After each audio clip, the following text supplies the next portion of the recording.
everybody, and welcome back to the Giant Beastcast. As it was in the beginning, is now, and ever shall be. Podcast without end. I'm Vinny Caravella here on the Giant Beastcast. Once again, you can't get rid of me that easily. They rebuilt me. I'm better than ever now. People said I was a coward, but now I got more backbone than ever. It took some of the spine out. Now it's just all fucking backbone. I'm joined by Alex Navarro. Hello, Vinny. Congratulations to your spine on a successful fusion. Thank you very much. Yes, it was we have done the fusion dance. 2 vertebrae have done the fusion dance. Got rid of that disc in the middle. Who needs it? And now They're all like, woo! Now they are Volterra vertebrae. Okay. Yeah, now I have Volterra. Jeff Backler, how are you? What's up, man? What's up, man? I'm so glad you're back. Thank you. You are doing such a good job at further complicating my understanding of human recovery. Yeah, that's what I like to do. I get off as soon as I get off mic with you, I fall into a puddle of tears. So I just want to confuse you. I just don't get it. I mean, last week you sounded like a fucking monster person, and this week you're like basically perfect. Thank you. Sounding, and I'm just glad you're back because we're nothing without you. I mean, it turns out that, swelling of the vocal cords does a real number on you. And then when that swelling goes down, it's like the person you knew and loved returns. Yeah, I had a lot of swelling going on. Swelling was happening. Did you like talk to anybody about that? I'm sure it was all part of the normal healing process, but I am curious if like the surgeon or whoever like calls you up and she's like, I just want to hear your voice. Oh, yep, you sound like that. You're right on schedule. See you later. Interesting point. The surgeon did call, but as you know, I talk to you, Jeff. I think I talk to you every day. Every night before we go to bed. Yeah, every night before we go to bed. Tuck each other in. The surgeon called on Wednesday, but I sounded fine for a while, and then I suddenly didn't sound fine. So when the surgeon called, he's like, "Wow, your voice sounds great." I was like, it was a little lower in the octave, but like, yeah, it sounded fine. But then Thursday was bad. That was Nick Nolte day. That was a swelly day. And then you say bad, I say intriguing. I say colorful. Oh, yeah. Okay. Yeah, all of those things.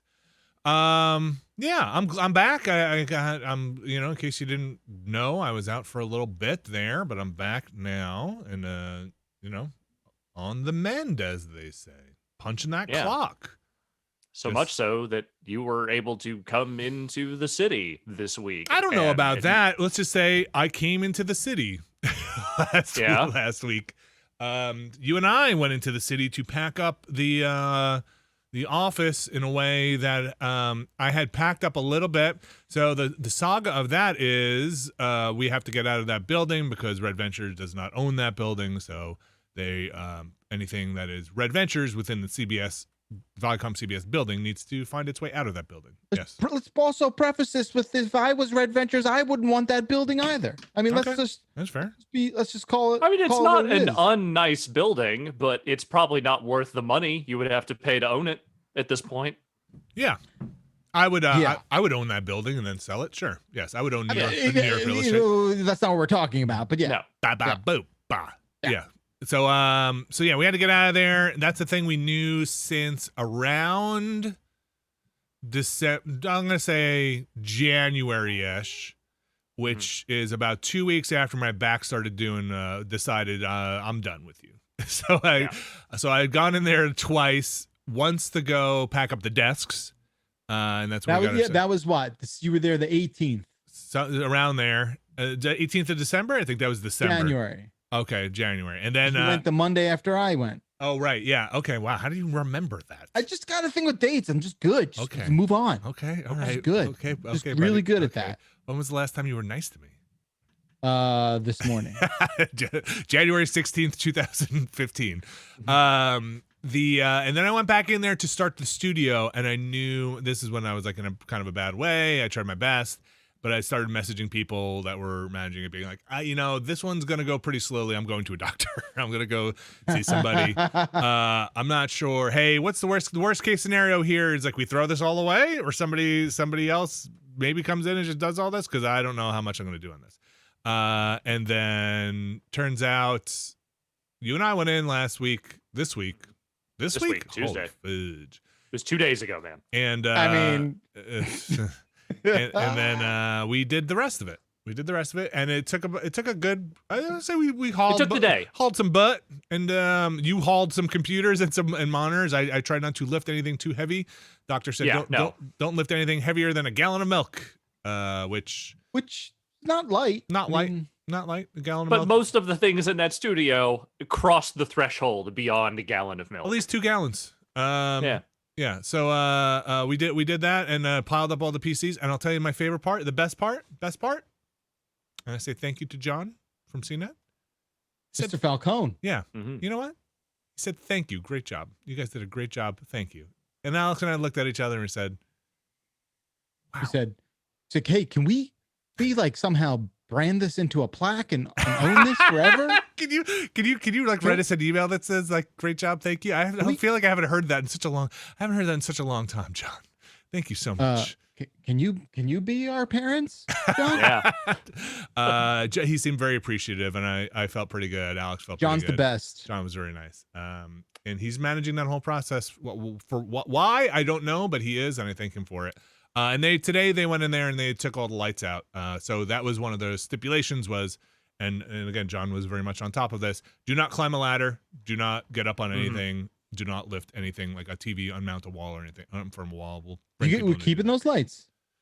They're traveling. I mean, we're not throwing them in the garbage. They're getting. Well, I was going to say the lights up. are the only thing that's not going to get old. You know what I mean? That's the only thing that's not going to get outdated. I mean, they could make better lights. They could, but you know, those lights are they're good. They were pretty recent purchases. They're LEDs. They're the whole thing.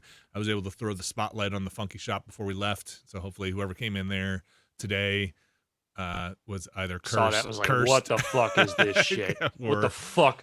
What is this cursed room? What's happening here? Don't go in that room. It smells like farts and seltzer. That's and the funky room. That's not good. I was worried about the farts, but I'm glad we took care of that. A lot of crap but so like on that floor, very little of that stuff is really going away exactly. Like it's going into storage. It's going into a place where it will live until such time as perhaps maybe someday there is another studio. But as of right now, there are no immediate plans for that. My final recommendation to John and to whomever was going to lift and move those boxes and pack the rest of that stuff was you should probably put a label on these that say Giant Bomb. And then but hey, if we can find them if we need to. Hey, Alex and I maybe didn't take the best care to like sort these boxes in ways that any human should unpack these other than us so that we can not avoid embarrassment. You will open that box and be like, there's a PSVR headset, 17 USB cables, a half a controller, a bottle of milk. What is this box called? That's called what was on the shelf at 3:30. This box, which appears to be nothing but network and USB cables, appears to have come alive into some sort of string-like beast creature and is threatening everyone. What you really got to do is put a tracking device in one of them there boxes, and you can follow the box on its adventure through wherever the hell it's going. That's my a fun guess. little thing, yeah. Where all things go. Yeah, Jersey. Staten Island. I was going to say that box is going to. I was going to say the East River, but sure. A warehouse in Jersey. Yeah. I don't think it's going to swim with the fishes, but I feel like it's gonna. It is somehow those boxes are somehow already on that ship that is in the canal that is blocking. It's in Egypt. Yes, it is somehow on that mega ship full of the world's goods on that thing. Apparently, it's only 10. The Suez Canal is only 10%. So that ship is so big, and there are large. Oh my gosh, what do you think's on there? Isn't it stuff? That's an embarrassing thing. Okay, so this happened a little bit. I'm not going to name names, but this happened a little bit when some of the desks had. This is a fun story, so hang with me. Some of the desks had to be cleaned out in the office, and some people had things and not by us. Like some people had to have their desks. It's me. It's me. It's not you. No, some people had to have their desks, not in New York and San Francisco, cleaned out. And this is not anybody at Giant Bomb, but by other people because you weren't allowed in the office. And some people I talked to were like, I got shit in that desk. I don't want people to see. I don't want people to see. That's fair. I think that's fair. Yeah. I mean, also like, what are you doing with that in the office? But yeah, I got personal items. I got stuff I don't want people to see. Do you think any of that happens with that ship now that's stuck? And like, it's like, when we were leaving, there was just extra room. It's on that ship, and I threw some shit in there. I don't want people to see. Like it's not all fleshlights. I mean, it's fucking. It's gotta be. What's in that one? That's toys. It looks like 400,000 pounds of heroin.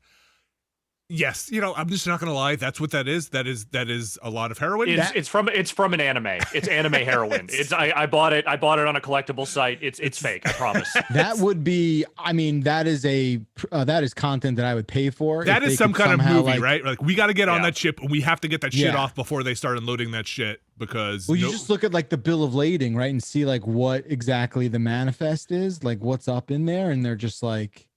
Oh boy! Wait till they open up. Of cigarettes and fucking like illegal animals. Just giraffes. There's just a giraffe head poking through a thing.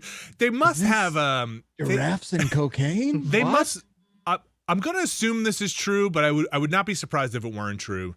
That I'm gonna assume they have like a 3-dimensional or stacked thing that tells them what is in every cargo container. Like, hey, row 1. Yeah, it's like column a Costco 3, on the water. It's got to, right? Yeah. They can't just stack that stuff and then look at the barcode on the side later and figure it out, right? It's got to be like, hey, I need to get the thing in the middle shelf out of there. I just wanted to show you that the Philadelphia 76ers are calling me. Oh, great. You should answer that call. It's your call, baby. It's time to go. Oh, no, it's Joel Embiid, man. It's time to go to work. I know what that is. I think that's like the Devils. I think the Devils are owned by the same people, and these guys keep trying to get me to buy tickets. Anyway, that's your current news segment. How do we like this new thing? No, like I think it's crazy that the show that I would love to see is someone who like you get whatever in cargo ship. Cargo oh my gosh! 83. It's like the ultimate storage locker thing, where it's just like you're bidding on this cargo ship. Yeah, we need to get this shit out of here. How much do you bid? I don't know, $10, $10 for everything. There's like at least 800 Porsches on this ship, right? All right, $15 for everything. I don't know. Yeah. I don't know. That'd be so cool. That'd be like almost. Wars. I hate to call it a reality show, but holy shit, would I watch that and just what be like, a mess. What's it gonna be? Koalas or heroin? What's it gonna be? Typewriters or Teslas? I don't know. I don't know. It's how many PS5 do you think are on that thing? Probably at least a couple hundred, right? It's got everything. I love how like the implication is like.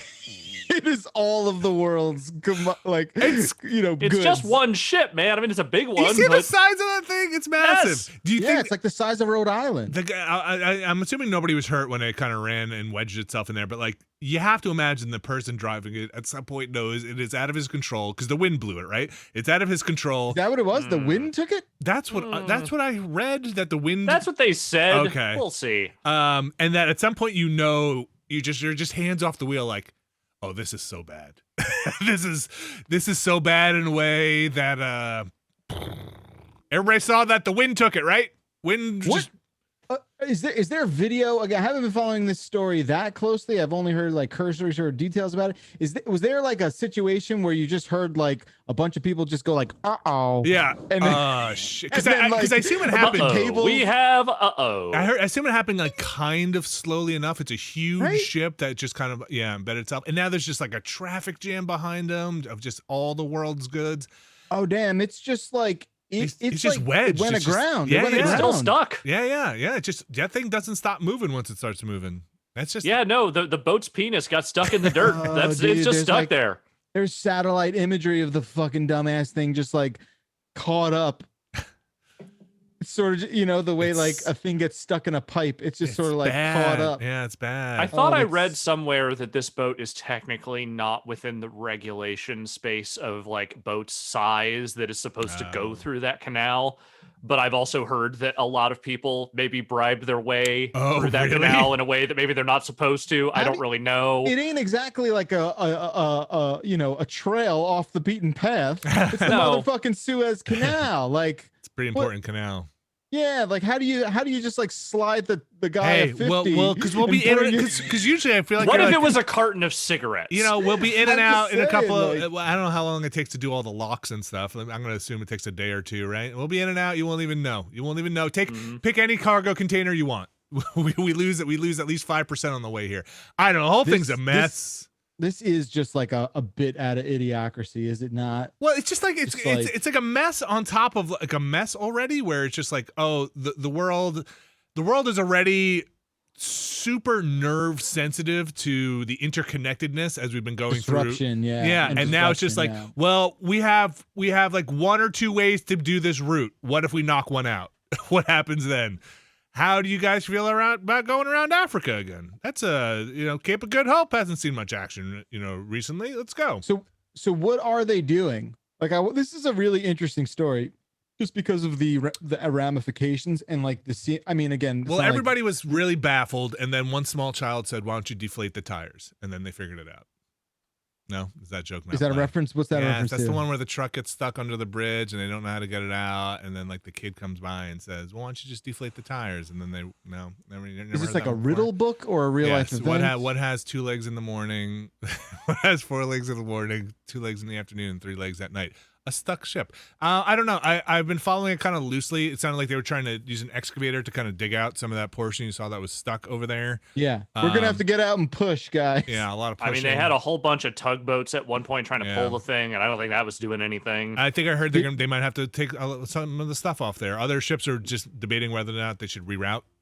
Or just explode the boat, maybe. I don't think that was on the thing yet. That doesn't seem like the best solution. 51 boats a day pass through the Suez Canal. If you were searching for that little tidbit of information, yeah, a day. It's a lot of a day. Okay.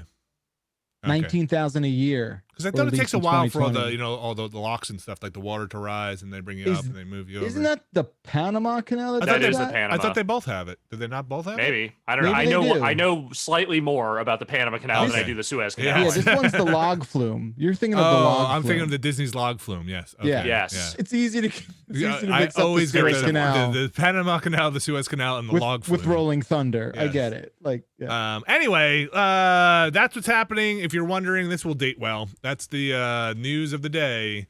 It could be worse, I guess. I'm glad. I don't think anybody was injured, hopefully, unless maybe a smack in the head on the driver at some point by somebody. You think it was that hard of a stop? I don't know, dude. No, I'm just saying the guy behind him be like, you idiot, what are you doing? I thought I was going right. You were going left. I had the controls inverted.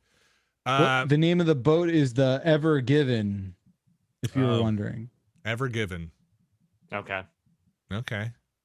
Who owns it? So, who owns the boat? I don't know. And there's like who owns Maersk boats? or one of those other like major shipping companies. Yeah. Corpse. I don't know. All I know is the only shipping I know about is that we put a bunch of stuff in boxes. Yeah, that's right. I rescued a few things from the office. Few things. Yes. The Dread poster is safe, is all I can tell you. Good. And there may, in fact, be a steering wheel in this house. I don't know. We'll see. Oh, okay. Good. What'd you guys steal? Well, we can't steal anything because it all belongs to Red Ventures. What'd you take? Nothing. I don't want anything more in my house, but I did take. There was a Mass Effect print that was there, and that belonged to no one but us. And I did take that. It was a frame print. I thought I had grabbed all the prints before, but this one was in a frame. So. Did you get the thing I wanted? The what now? I wanted one of those acoustic squares as a memory. Oh, we threw those away. Yeah, we threw all of them away. Yeah, those are all in the dumps. They're all in the garbage. So when I asked you for one of them, and then we decided to throw them in the garbage. I'm gonna say I either ignored you at the time or completely forgot. Because I don't know which one you want to go with. Okay, all right. I mean, all those things were kind of leaking some of the soundproofing and crumbs, so maybe you don't actually want that. Because they get punctured from the back and they have like all the stuff. Yeah, no, they fell on my neck a bunch. I get it. Right. Which one would you have taken? You want more of that in your life, is what you're saying. Sentimental value. I will remember this. I won't. Okay. Wow. All right. Good. Yeah, I'll I forget know. this Neither 5 of you minutes from now. remember this, so that's fine. Yeah, I don't recall you ever saying that, but it's possible you did, and possible I did not. Well, you got as long as you got the postcards, that's all that matters. Okay, yeah, I actually put them back in the mail with return to you, so they should be showing up at your house. One at a time too, and that was a lot of postage. Just licking envelopes. Yeah, just thanks, Eugene. Got to see Eugene. It's really hard again. to lick through a mask, it turns out. Oh yeah, how's he doing? He's doing great. He's doing great. Yeah. He's still Eugene. Yeah. I love it. I do. What a good person. Got to get stink-eyed from the construction workers who had to wait for us to take the elevator. That was good. It's always fun. Oh, stop it. They don't like those civvies. They don't like the normies. No. Listen, they got work to do too. I played a bunch of Story of Seasons. I'm back. Played a bunch of Story of Seasons. The Pioneers of Olive Town. I'm not doing the bit. I'm going to say it is from the makers of Story of Seasons, when previously the makers of Harvest Moon. I'm going to let somebody else in the comments sort it all out. This is the actual Harvest Moon game. This is not the Fugazi Harvest Moon game. Yeah, if you want to look at what Harvest Moon currently is, we have the quick look up on the site. This is a much better game. That game was not very good. This one much better, though has technical problems. The frame rate, not great. I'm usually not that harsh on frame rates, but this one gets to the point where you're like, this stinks. And it gets in the way of the fun sometimes. I'm starting to just blame the Switch, though. I am kind of getting frustrated with the Switch. This game it could be poorly optimized. There's kind of no reason I've seen why this game should bog down that much. It could be a lot of the, computational stuff going on with all the farming and timers, all the machines running and all what have the you. machines. But I don't know. I think we need a new Switch. I think we need a beefier Switch. Or I think there might be one coming. We might talk about that more later. Or bring that game to another platform. Bring that game to other platforms, and we'll do it. That's Story Season Pioneers of Olive Town. It's pretty good. I do not engage or necessarily tend to engage with the social aspects of that game, so I couldn't really speak to that. But the farming is fine and fun. The maker stuff in it, where they have gone maker bananas. There's just you have all these machines and they can only make one thing at a time. So if you want to turn raw lumber into something else, you have to have as many as you want to make for the end product at the same time, which just in practice winds up being you have fields of these things, and that's not fun. They should fix that. So you can just drop your raw lumber in and it'll just keep running on its own. It's very tedious at some point. I'm not enjoying that part, but I'm continuing to play even after the quick look. I want to get my farm optimized. I want to make a lot of money on my farm and then leave that town. So I don't want to get to know anybody. I'll go to your weird holiday parties and your seasonal things and show up. And then I'm looking to become a bajillionaire by selling you mayonnaise and butter. That's really what I'm about. Okay. Yeah. I have a dog and a cat, and we live happily on our farm. I think you're supposed to give gifts to people in those games, and I just never. Stardew Valley, I kind of got into it because I found the people charming there in Stardew Valley. I was like, yeah, this person's cool. Not in Olive Town. I also played, you guys probably talked about this a bunch, more of that Loop Hero. Done a couple of loops. Mm-hmm. Sure. Yeah, Jeff's been playing that.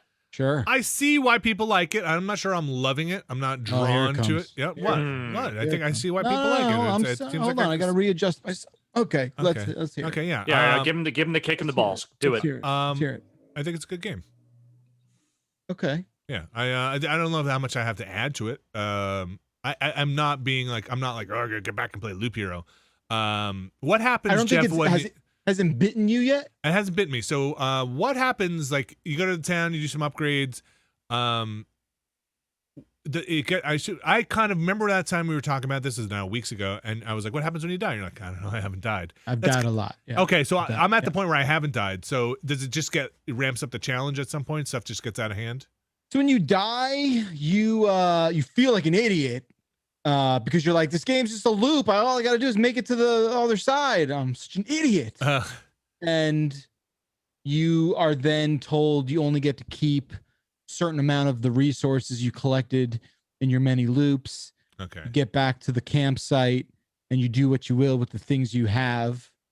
and then you go out on your expedition again, and you try not to die like an idiot again. Like an idiot again. Do you keep your mostly your upgrades, like your weapons and stuff, or no? You don't keep that. You keep like your resources, your twigs, and your fucking rocks. Or but not any of the collect in town that game. upgrades either. No, the town, all that stays the same. It does. The Okay, town okay. stuff.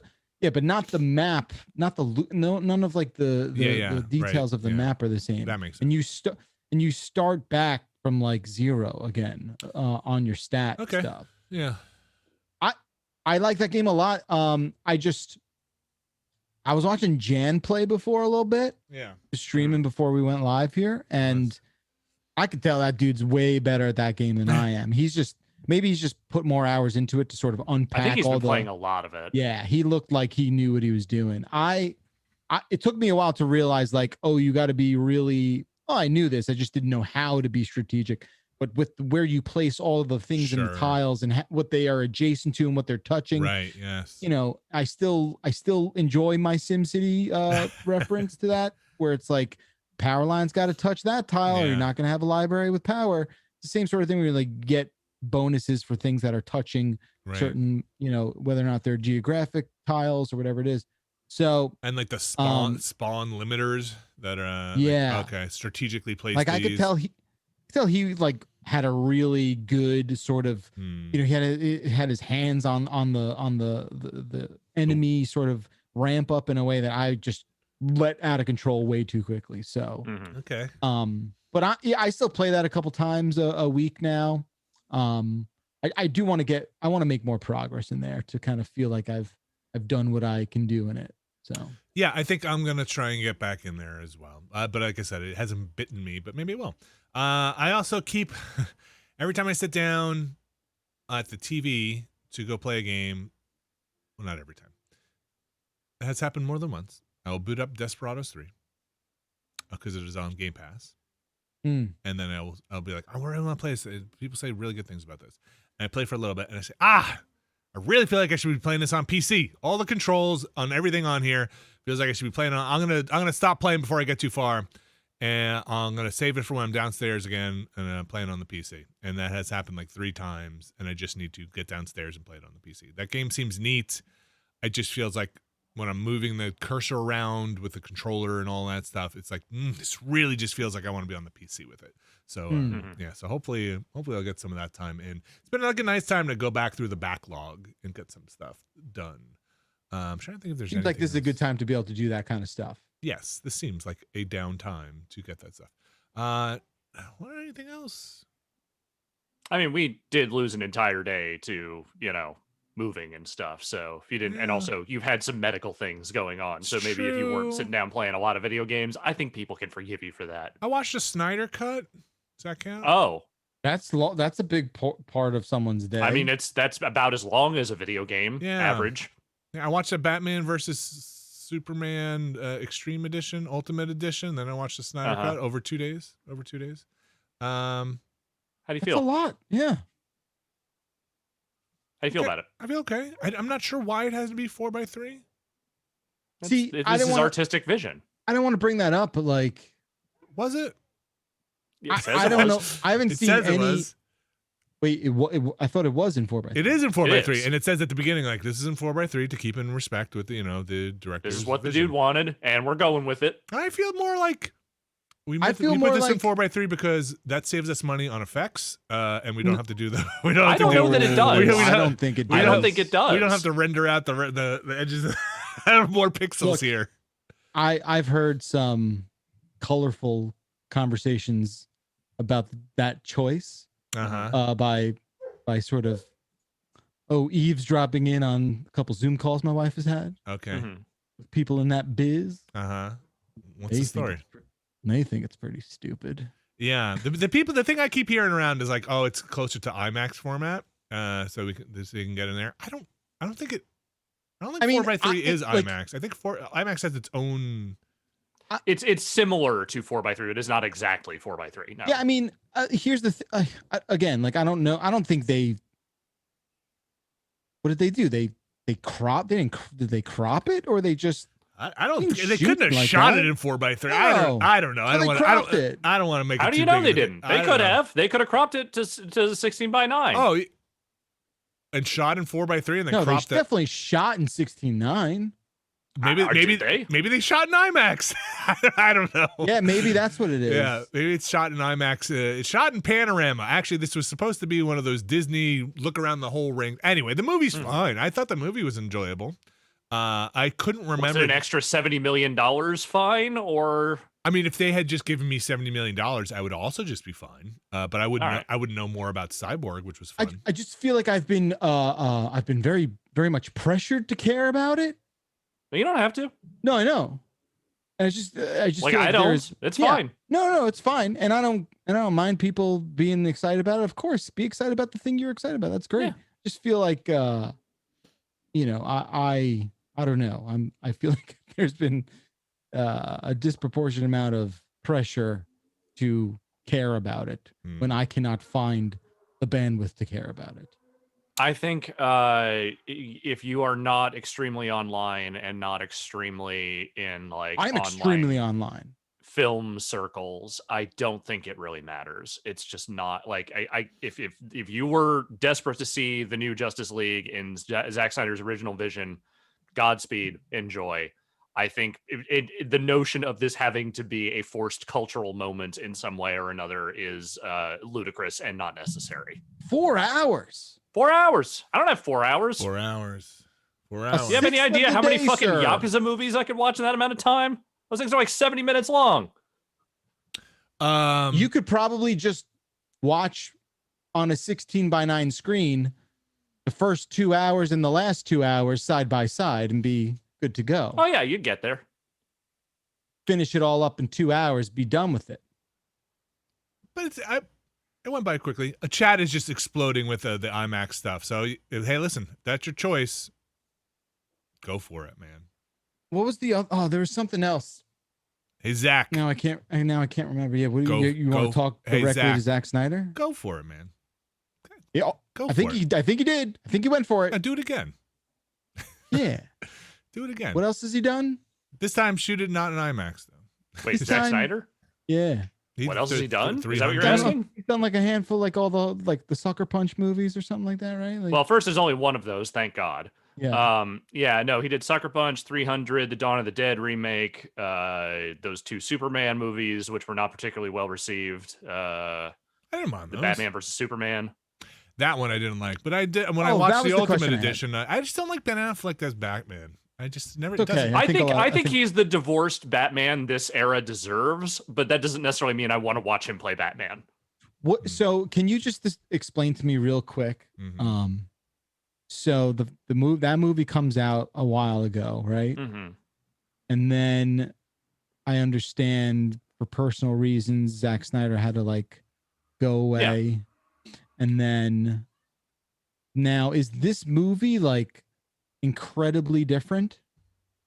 It adds some stuff and like involves a lot of stuff that I think was kind of left on the cutting room floor during that transfer process to Got it. Joss Whedon. So it seems like did they reshoot stuff? They did reshoot a bunch of stuff, some of which had to be done on the sets of other films, which is why a few shots apparently in that movie kind of look like no one is in the same room because Interesting. they're not. It was tough. somebody told What me a that I don't know if tough this thing to do. is true or not. Somebody told me he did not want to use any of the Joss Whedon stuff. That he used only his original footage and reshoot stuff and did not use any of the Joss Whedon. I movies. that's the I don't know the specifics Yeah. enough about which stuff was specifically Whedon's versus Yes. Snyder's There are to only say so one way or many- the other. There are only so many lore videos I'm willing to watch, and mine involve Yeah. Destiny and Sword Logic. All right, But my understanding is that yes, he tried to make it as close to his original vision as possible without using any of the extra stuff that was done for the first release. either way, Gotcha. I'll tell you what. I enjoyed the movie. I enjoyed it. Good. I'm glad you Yeah. liked I'm it. glad. I'm glad those 4 hours were not wasted. Yeah, I enjoyed it. I thought it was entertaining. I thought it was a lot of slow motion, but like, hey, listen, I'll sit there and eat some popcorn and watch some slow mo superheroes. A lot of punching. That's why it's 4 hours. I also think it's the same criticism I had the original Justice League version of it. I think it's really impossible to do a Justice League with Superman. He's just too powerful. Like you need to figure out a way to do it. I think they do, and they I think justify that's it just enough. I think it's just too hard. Like he's just too powerful a superhero. Right. That's a larger critique about Superman, Yeah. I think, which I share. Because I do think he's the dumbest superhero. It's why they should have replaced him with Steel. When they killed Superman back in the 90s, Steel clearly should have become the permanent Superman after I don't that. know what's Steel.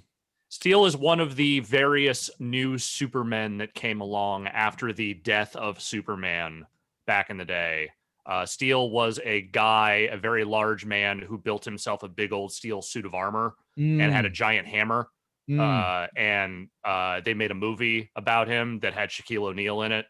Oh shit! Okay, Jesus. Do you remember the death of Superman? I feel like I think there were 3. I do. Wasn't that Doomsday? Doomsday, yes. Yeah. I still have that comic, and it's like little plastic baggie that it came in. It came in like a well, little it's white... worth nothing because there's like 7 billion of them. I know.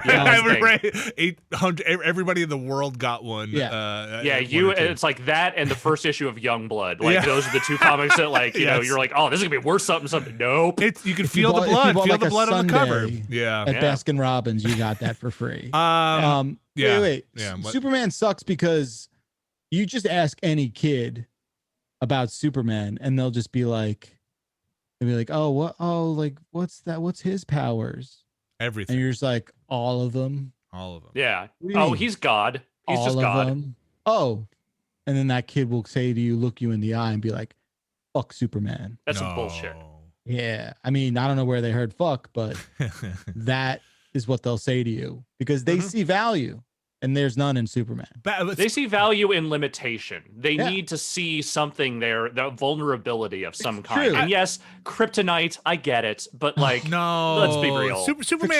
Superman's weakness is he's like he's a dupe. He's like a simp, right? Like Superman's weakness is like he's too good. Oh, he's too good. Gullible. Yeah, he's a that's why Lex Luthor's a good villain for him because he's like Superman's like a gullible piece of shit, and Lex Luthor's like Superman's weakness is that he's a fucking moron. He's a fucking moron, wow. and Lex Luthor's like, wow, I'm a businessman, and I could take you for a ride any day of the week. I didn't even go to business school, and I'm fucking. When you find out you're gonna launch me into the sun. But it's gonna be a fun journey for this until we go. That's why I thought Gene Hackman Superman was pretty good. He played Lex Luthor. He played like a really good, he's great, really good slime ball for sure. For that, I think the he's doing like the missing thumb trick to Superman. That's right. Like, what are you doing? Lois, look at this guy. Yeah, you can't do that. Wow, what is he capable of? That's why he's a villain. He's Anyway, Alex, what you been up to? Well, I haven't been watching the Snyder Cut. I will tell you that much right now. I've been playing some of the same stuff I was playing the last few weeks. Still working my way through Fights in Tight Spaces. I've made it about halfway through Chapter 4, which is when they just it's a bunch of mob guys with guns. So that's fun. I played a little bit more of that Mundon game, but not very much more of it. I'm still digging that. Good. The one new thing I was able to play this week, which we just did a quick look for yesterday on the site, I paired up. Oh, yes. With my work spouse, Brad Shoemaker, and we got extremely divorced in It Takes Two, the new game from Hazelight, the studio headed by Joseph Fares, makers of A Way Out. And I played with my wife and got real divorced. Yeah.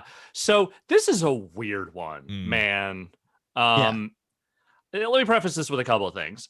I said this on the quick look. My parents got very bitterly divorced when I was younger. I have a certain feeling around stories that try to turn divorce into whimsy and flights of fancy. And that opinion is that shit sucks ass. But that's me. I'm not saying people shouldn't try and tackle those kinds of stories or address them however they fucking want. By all means, make your art. I don't give a fuck. Point is but that stuff, I just have a deep allergy to it. So right out of the gate, the vibe of this game is weird.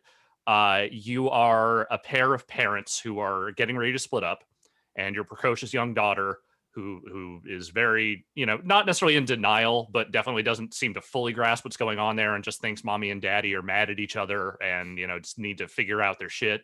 Do they say how old Rose is? She could be between 5 and 12. I genuinely cannot tell. We're trying to wrap our heads around that too. Yeah, she's young, but not. I can't tell exactly how young.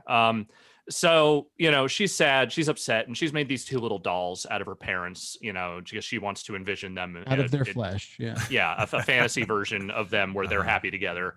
And the one true magical ingredient in the world, a child's tears, fall onto the dolls. Gotta say, did not like that part. That's a choice. That is a choice. Was not happy they did that. And as soon as that happened, the parents' consciousnesses are sucked into the dolls, and they find themselves in a sort of Honey, I Shrunk the Kids situation where they are dealing with sentient household goods and other things and trying to figure out a way to get their daughter to put their brains back in their bodies, I guess. I don't know. So have either of you finished it? No. Okay. Brad really and I have played about 2.5 hours. That's about what I've done with States. I really want to know how this wraps up, because I watched you guys play it, you and Brad, some of it, and I need to know if that book as marriage counselor winds up being the villain, or if it is fucking sincere. Book, dude. Yeah, that book's something else, huh? Like there is a like if that game ends and it's like we're getting a divorce, but that's just how it is, and not everything ends well, and fuck you, book. Yeah. And then if it's like if that's how it goes, I like okay, maybe the journey there was a little rough, but if it ends in like the book and the other things sitting back as the parents are like, we can work this out, then maybe I think I might be cashed out for that. Yeah. I would be very surprised if they did that, although nothing really surprises me after playing about almost 3 hours of this game. Okay. The tonal shifts in it are really something. They go, yeah, I mean, look, but to just focus on like, well, it's fun. I'm having a funny experience with it because my wife is finding out that she's not very good at camera controls on a stick. And the majority of our time is just sort of laughing at each other about how, that's how it starts. We're dying. That's how divorce happens. Yeah, that's it. It starts off real great. We're in the honeymoon period now, if you will. So, we are having a lot of fun with it. That's the thing. Like as a game, like the actual just like co-op mechanics and the way stuff shifts from level to level, like it's better than A Way Out was, certainly. Like it feels a lot more refined. I think for the most part, the platforming is pretty generous.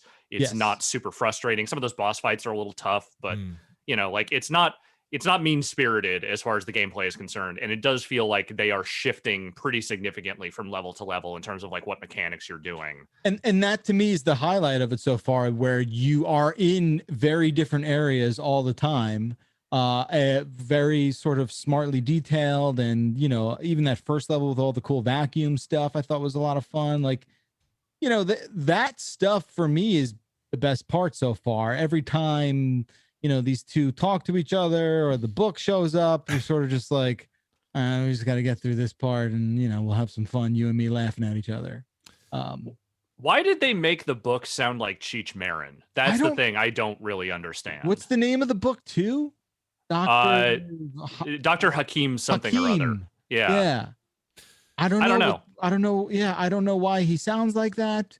The book is so weird. Seems like a weird game. I like the look of it from what I saw, and it's sharp looking too. Yeah, and it performs pretty well with the dual screen stuff too. When I was watching you play it, I thought this looked fun. I was waiting for stuff to see if is this a game that is just awkward to play with your kid? Like I'm gonna play this. I think it might be.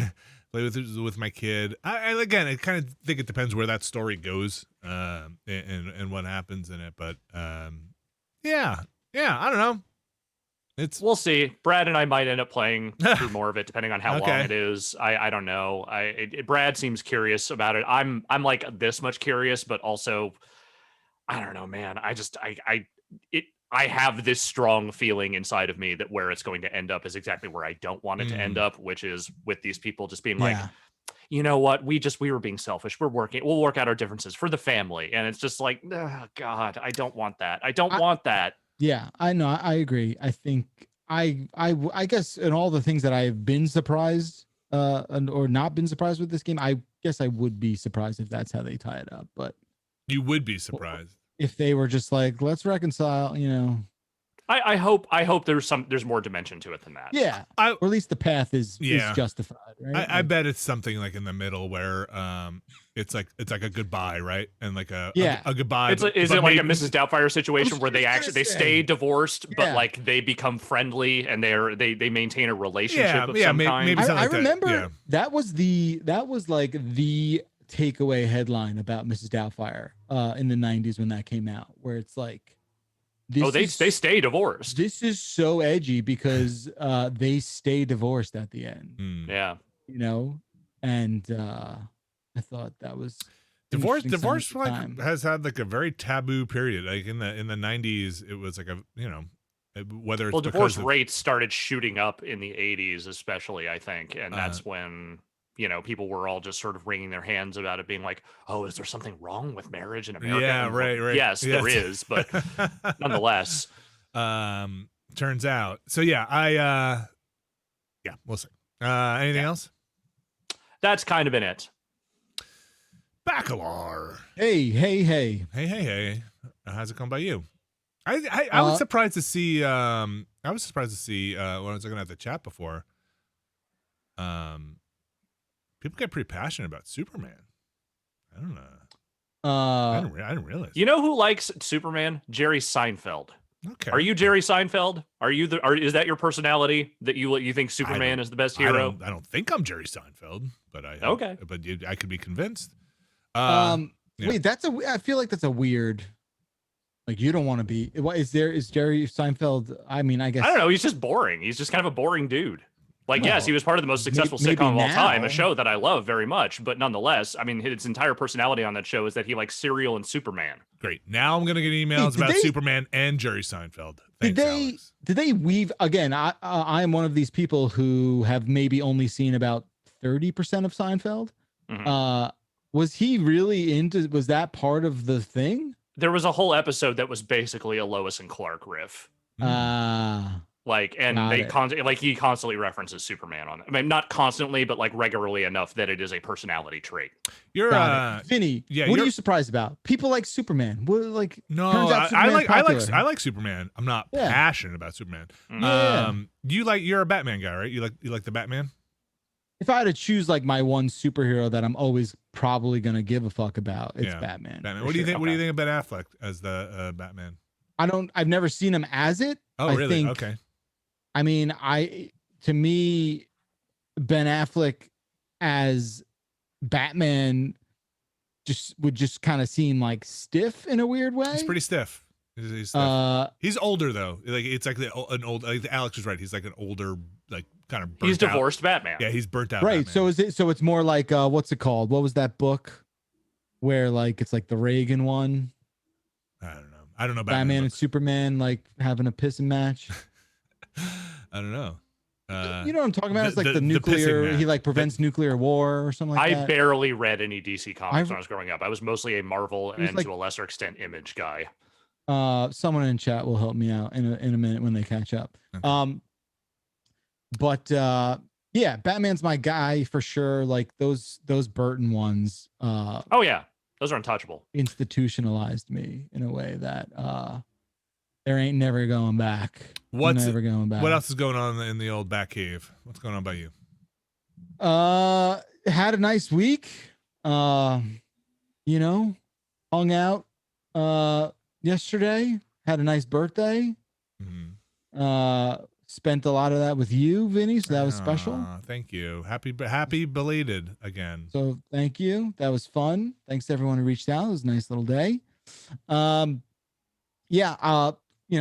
Streamed Guns N' Roses one last time, saying goodbye to that game as I teased last week.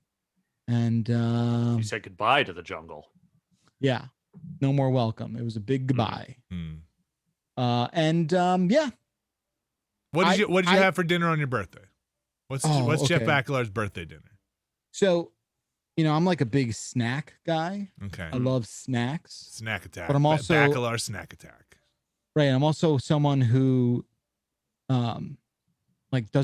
is very conscious of like, well, those snacks are real good, but if you have a lot of them, it's like having dinner at 2:00. So you don't want to overdo it. So my wife, who I describe as like the best gift giver I know. She is so good at it. She has such. She a needs to skill teach for me it. because I'm terrible at giving Yeah, gifts. I'm admittedly terrible too. I never know what to get anyone, even if it's like sitting on my face. I still can't figure it out. I'm not giving that to you as a gift again. I gave that to you as a gift 2 years ago, and you just did not appreciate it. He didn't even realize what was happening. Yes. Yeah, that's my point. I will never gross. sit on your face again. Yeah, great. I thought we weren't going to talk about that, but here we are. You seemed really unappreciative. Yeah, and you heard me clearly. So she's so sweet. She knows all the little things I like. So she put together this like ridiculous, what I can only describe as like a snack tray. Oh, that's great. Like all my favorite things. Because look, this is my second quarantine, well, not quarantine, but pandemic birthday. Mm-hmm. The first one was just like, how long are we gonna be like this? Fast forward a fucking year, and it's like, enough already. Let's just do it. And she did this whole like snack array thing. My kid was so stoked about it. He like woke me. It's your birthday. This is so great. And he's like, the 2 weeks leading up to it, he's so excited to give me his gift that he got me. He like, he literally like puts his hand on his face because he thinks it's just going to somehow leak out of his mouth. Sure. And he's unable to control it. And I open up the gift and I'm like, I'm like, oh, thanks, buddy. What is this? So he goes, remember like a bunch of months ago when I was asking you what you want for your birthday? And I was like, yeah. And he said, you answered marshmallow pants. What? And I was like, I said marshmallow pants? He's like, yeah, dude, you said marshmallow pants. So I take out of this bag these like, hang around lazy, pants that just got a bunch of marshmallows and s'mores all over it. Just what you wanted. I mean, just what I said. I don't remember saying it. Perhaps he misunderstood what I said, but I don't even remember what I could have said. I think it's adorable that you got marshmallow pants. I think it's adorable that you give your kids a credit card to just go buy. I got to get online and type in marshmallow pants. Here's a credit card information and just send those to this house. No, he actually called up on the phone and read the number on the phone. So that was super cool. That's funny. But no, I had a couple friends come by and deliver some beer, which is becoming kind of a tradition with some of my friends on birthdays and stuff. So that was really cool. Record some ads. Record some ads with Vinny. Yeah, got new garage doors. I'm gonna chalk that up as a new. Birthday that's gift. fun. Are they? Are they insulated? What's so new about these garage doors?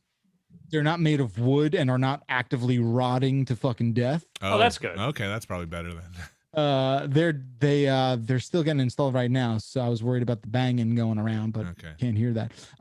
No, they're cool. They're like they're so quiet. New garage doors are so quiet. They're like whisper quiet. You can't even tell. Marty doesn't even know when they open now. So you got a whole new engine and everything, a whole new motor and the whole bit. It's wild. He used to lose his mind when that thing would open, and now he has no idea. It's pretty cool. Yeah, so stuff like that. That's fun. And I love snacks so much that I kind of feel like, I don't know. I just want to I almost want to do like a snack thing. If the three of us all tasted the same snack, and talked about it for 5 minutes, would you want to share snacks with me? Because I love weird snacks that people have not heard about, super special snacks. We did some snack stuff early in the Bombcast days. I'm a fan of eating weird stuff and some stuff. I don't like fish stuff. I don't like fishy stuff. No. We'll all sort of discuss this behind closed doors and decide what are the parameters and the limits of sort of snack perversions. Sure. And we'll keep eating it in on mic also a little bit gross. So you just sort of move the mic. Yeah. Well, you got to put everything in you got to put them in a bowl first so you don't get the crinkle on that little paper. Look, we will prepare this in a way that makes a lot of sense. What's your go-to? You got one bag to pick out. It's a lazy Saturday. You're by yourself. You don't have to worry about your hands. So these days I'm really feeling these Parmesan crisps. Okay. They're these they look like almost little rice cakes. Yeah, I've seen but they're those. Cheese based. Really good. Yesterday she got me these they were called Thai crisps or something like that. It was it was like a rice cake but with toasted or roasted sesame seeds all up in it. Oh, that's like a fancy snack. Woo. Sounds all right. Woo. Really feeling I'm a big nut guy. Give me cashew. Give me that nut. Is that what you're saying? Give me that nut. Mhm. Give all There we go. day. We got it on record. One day a week, twice on Sunday. Give that to me. Give me like toffee, candy, You like fancy or just snacks. traditional cashews. You know what I miss? I miss in the city, like, even though I would never really get them, I miss the smell of that Nuts for Nuts cart. Sure. Oh yeah. You know what I'm talking about? Yeah. Those hot, steamy nuts. The I salty, love that. hot salty nuts. Hot salty So, nuts. Big fan. How about a trash snack? You're in a bodega or a deli. You gotta pick something up. Trash snack. That's a good question. Trash snack for me is probably just straight up like peanut M&Ms. Yeah, I know that's like a candy. Yeah, that's more like candy. That counts. Give me trash. Like now we got the Easter Reese's eggs coming out, and I'm a fucking like the filthy candy. piece of garbage with that. Yeah. I'm a big peanut butter chocolate guy for sure. Give me that dusty. I like the fruity candies. Give me that dusty bag of combos that's been sitting down there for. It says that one that says The one that the bodega cat's been laying on. Yeah, that one. It's got blow the cat hair off, and it's real dusty. Got his indentation on it, and just sort of like. Ooh, they don't even make this flavor anymore, huh? It says It says eat by 1973. Jesus. Why is this the old combos logo? I could redeem this for a free ticket tonight at the museum. Great. All right. Should we take a break, or you got anything else you want to talk about? That was just your birthday stuff. Anything else you got going on, Bacalar? No, not really. I've building a couple keyboards. I'm gonna stream it with or without you. Okay. I've got two set up. You. I'm building one for a friend and then one for myself that I'll just give away. So many keyboards. I've got this one right here that's like almost just needs to be soldered. So we're gonna do that. And then I've got like the keyboards from mechanicalkeyboards.com that we got to do. So I'm in the keyboard zone, baby. Well, I believe feels good. I believe we have a keyboard question for you when we get to the email. So save some of that. So we'll take a break and we'll come back with the news. How about that? Yeah. Sound good? All right. Sounds good. I'll make sure you hear everything. Stick around, folks. We'll be right back. We got some ads to play, so stick around, and we'll be back in a few.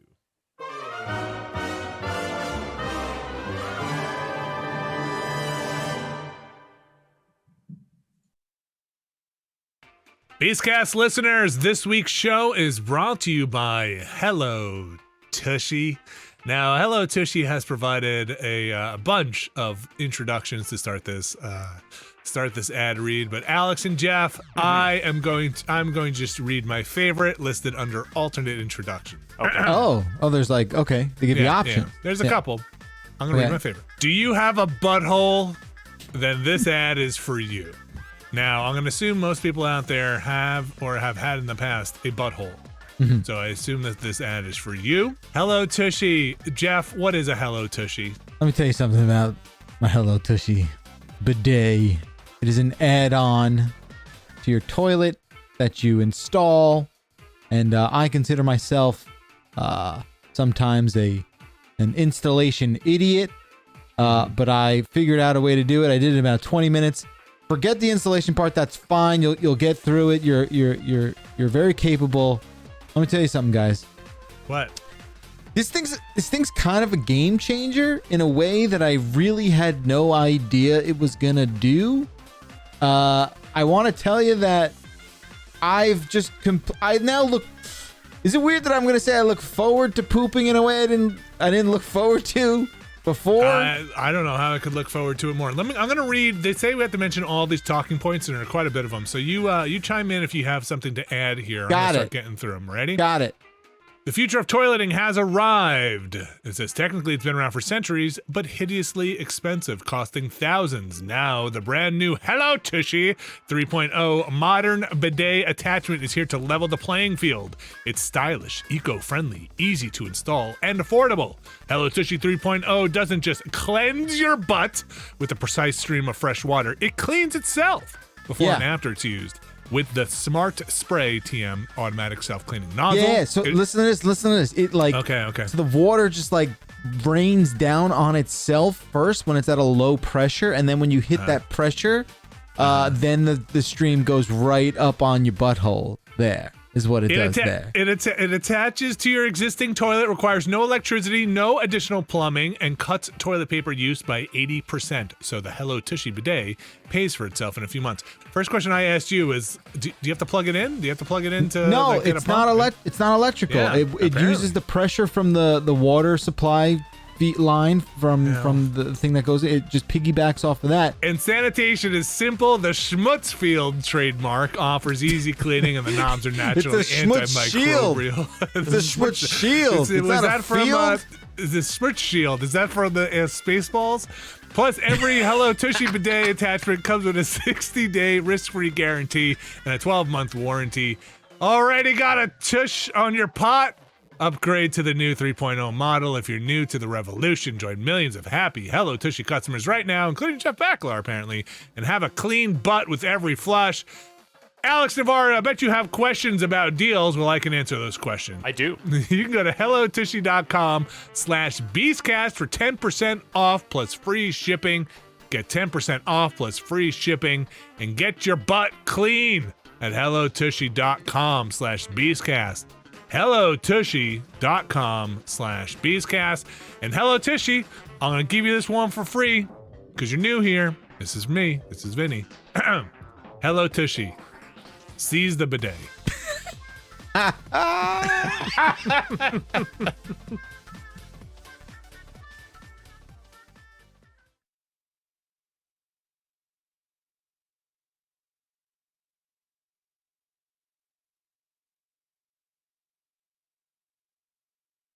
This week's show is also brought to you by Fabletics Men's 101. Men's 101? Men 101. I don't know. Listen, Fabletics makes some active gear. I don't know, Backlar, what do you call it? Is it active gear? Because you don't have to be active. You don't have to be active, but it's like workout gear. There's shorts. I got a really nice hoodie that I wore the other night outside that I felt like there's like an athletic kind of fit to it. Made me feel sort of confident, which was nice. You know, like a nice like slim fitting hoodie, which was a solid thing. Yeah, that kind of stuff.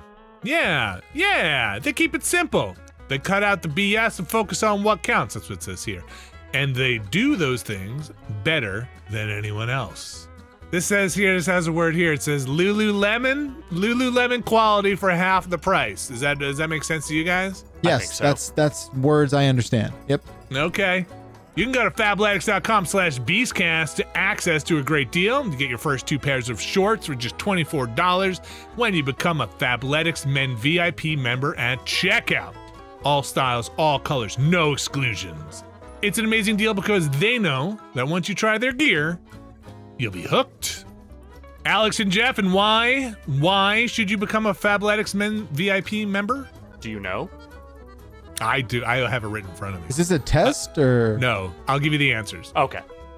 Here's why. To get the best activewear at the best prices. To get 20 to 50% off retail prices every time you shop. To get free shipping on all orders over $50, well, $49. And free returns and exchanges within 45 days. And for access to even more savings with the member credits. Each month, the VIP members can choose to be billed $49.95 for a member credit. Members can then use that credit toward any item or kit up to $80. That's where you get billed the $49.95. You get the credit, and you can buy something worth $80. And those credits do expire after 12 months. Or you can choose to skip the month and pay nothing. And you get that free access with your VIP membership to their new workout app for an on-demand workout led by top trainers. That's Fabletics, and you can go to fabletics.com/Beastcast for that deal for $24 for your first 2 pair of shorts. Thanks, Fabletics.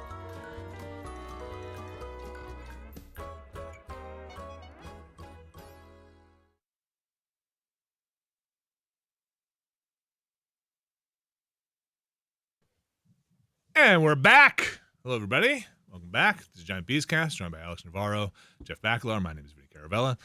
What's up, Jeff Backlar? Ooh. What was that? Here's the snack tray she made me. Oh, you're holding up. If you're listening to the audio, he's holding up a very nice. It's like if I'm describing it, it looks like a large Tupperware with little cups, little like little muffin cups, muffin tin, cupcake cups. Yeah, cupcake cups with it's like there's a name for that, and I don't know what it is. Like with a little hors d'oeuvres. Like an Well, you can tell it's hors d'oeuvre tray. fancy because it's fancy. got shredded. Yeah, it's got shredded. confetti Yeah, paper It's here. got your taxes That's- in it. That's shredded this up is- right at the bottom. This is called there. quality. Yeah, right that's how here. you know. That's how you know. It's like very Easter, like the grass, like an Easter thing going on. Yeah. So the cool thing about it is like, yesterday I'm like working and I'm just like I'm snacking, right?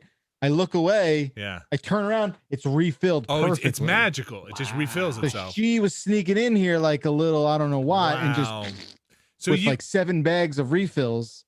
do you putting it all generally in there. eat in your little office space there? Do you bring food up there? No, but Okay. yesterday was my birthday, so I was you're allowed to do that. it. Wow. Oh yeah. Wow, look at Um, you.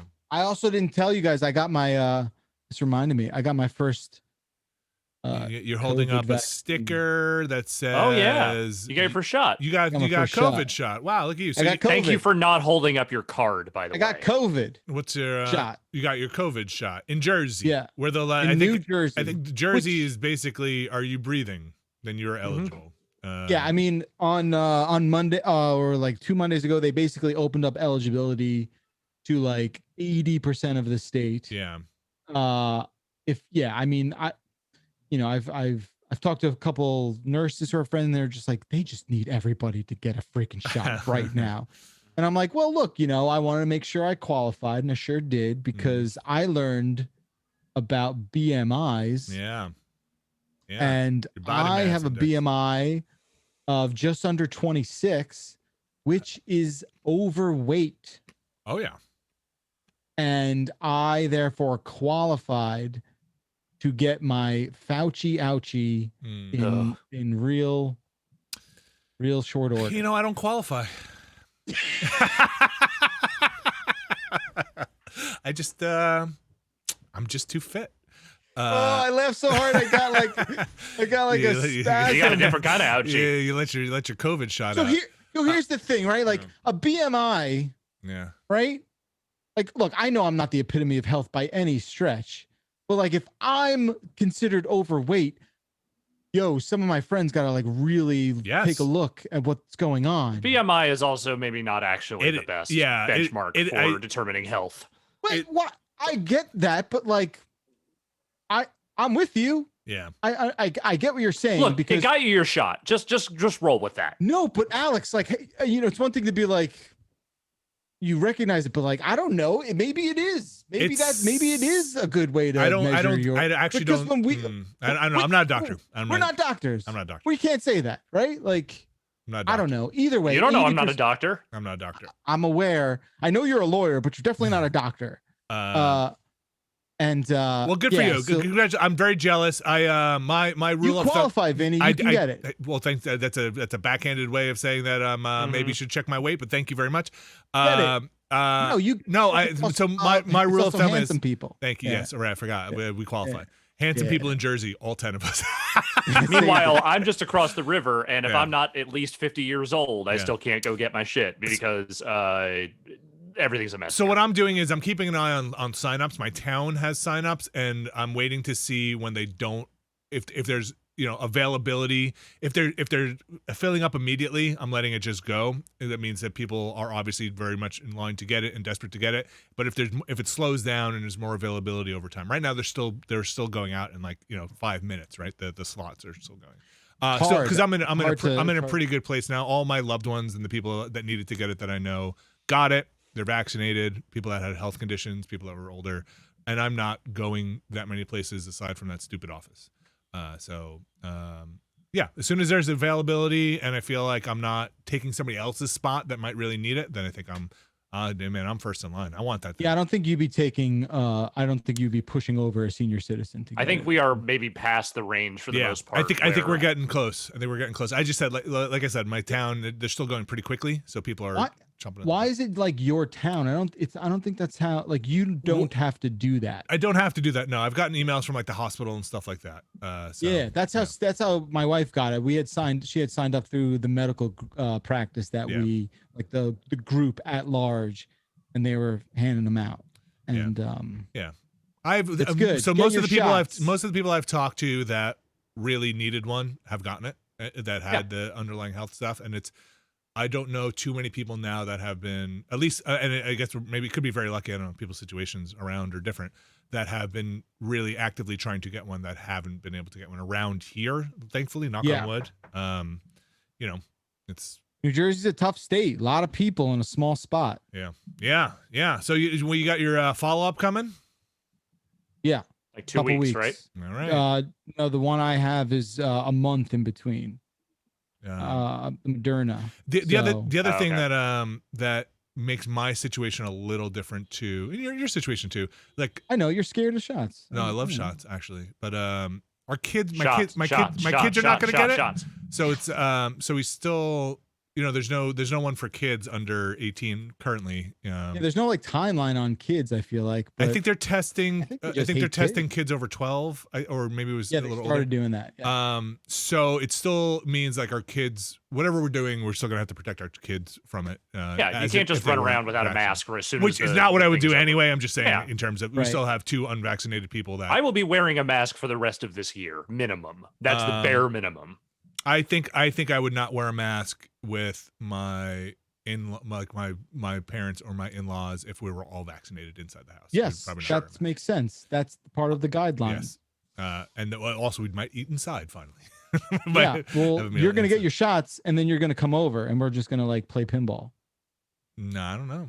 6 feet apart, though. Yeah. Well, he's got plenty of pinball machines, so he just has to put 2 of them back to back. We'll play on the outside. All right, let's get into the news here. That's good news, Jeff. Good for you. Good for you. Good for you. Don't forget to set that appointment. Make sure it's not Thursday at 1:30. I did. I said it already. Okay. Alex, what's going on in the news? A fair amount of things, actually. Well, some of them are quicker than others, but we're gonna work our way through these here. Okay. I am leading off with a change in branding, as we all know. I love the brands, and I hate it when the brands change, but the brand is changing here. Okay. Xbox Live. Xbox Live. This is how we have known the Xbox Online ecosystem for many, many years, 18, in fact.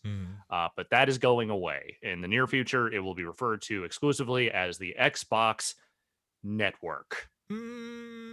All names sound bad at first. So my initial reaction is it sounds bad at first. So we'll give it a minute here. XBN. What? I mean, there's PlayStation Network already. That they kind of have that one. Yeah. I thought. Didn't you guys think? Didn't we talk about how we all just thought it was going to be just Game Pass everything, right? Like, yeah. Well, I think that will refer like Game Pass and all that stuff, Gold, what have you, will all refer to their subscription services. The Xbox Network is going to just be, hey, this is the network on which all of our online services live, our marketplace, our online servers for games, all that stuff. So I guess in a way they are kind of differentiating between the thing you subscribe to get video games and the thing you connect to download and play video games.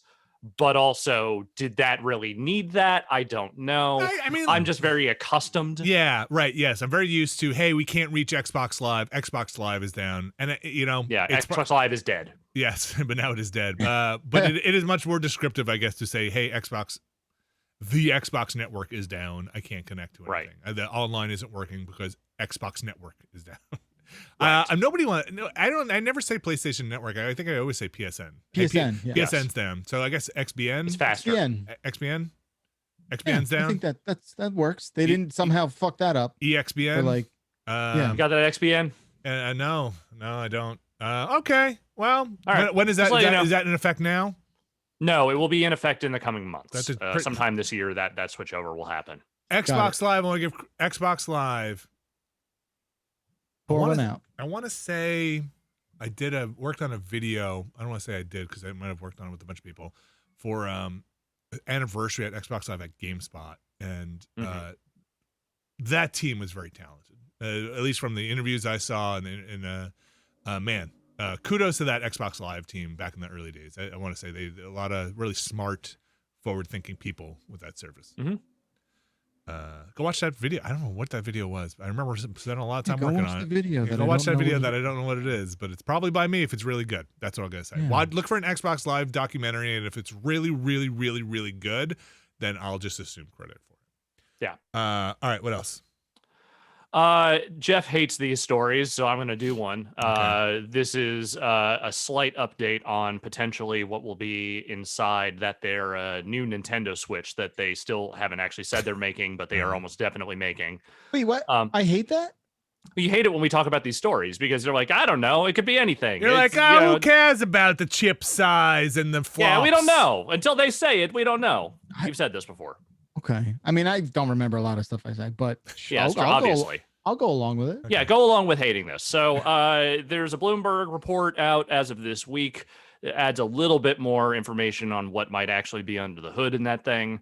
It sounds like it will be an upgrade NVIDIA chip that will include the deep learning super sampling technology. Yep, the DLSS.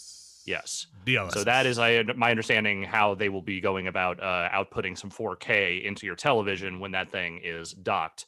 They are also bandying a potential price of this thing at $399. Now, there's one other part of that we should talk about. Okay, yes. Well, I was just gonna say, who is bandying? Where is this coming from? How are we? Bloomberg. I said, but like Bloomberg is getting it from the terminal.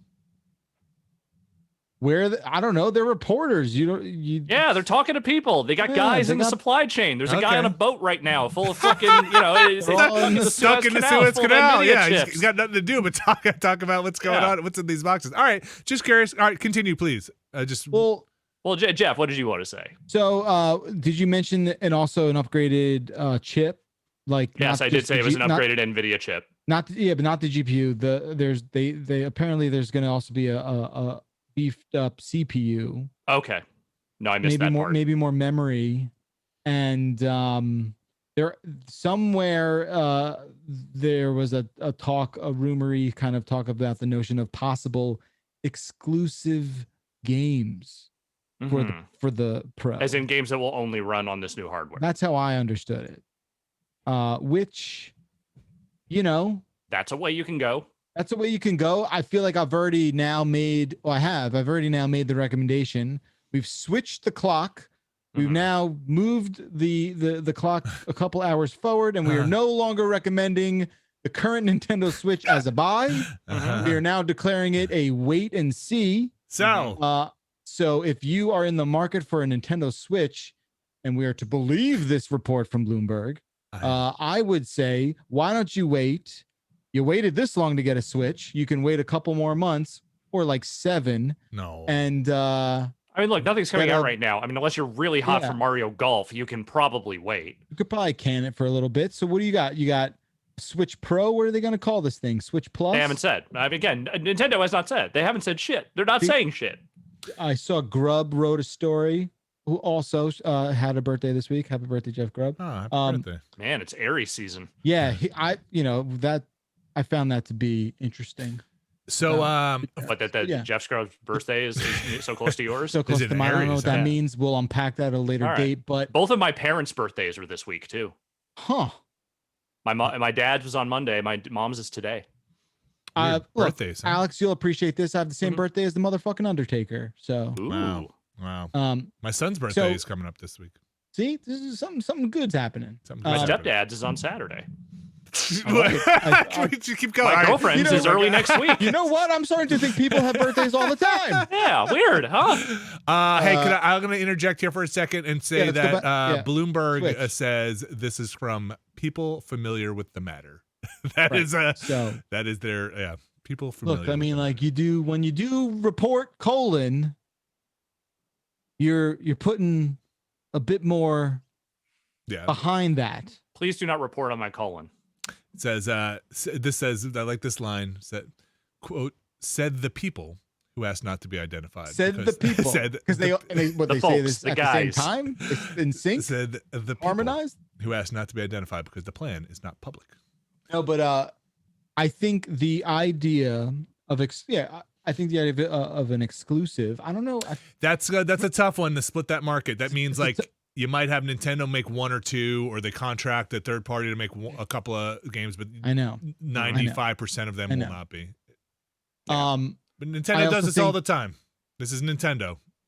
Yeah, this is everyone. They I feel like split we their just mar- don't realize No, this is a happening. lot of places don't split their market. Nintendo splits their user base. Oh, you're in saying weird like ways. you guys can't buy this, you guys can't. Or this only works if you have the expansion pack. This only works if Right. you have the extra memory. This only works if you have the. This only works if you have the weird extra analog stick that you bolt onto the thing. Yeah, this only works if you have the Motion Plus. This only works if you have, they have split their user base a bunch of times. So let's say, I mean, maybe they will, maybe they won't, but I would not bet that.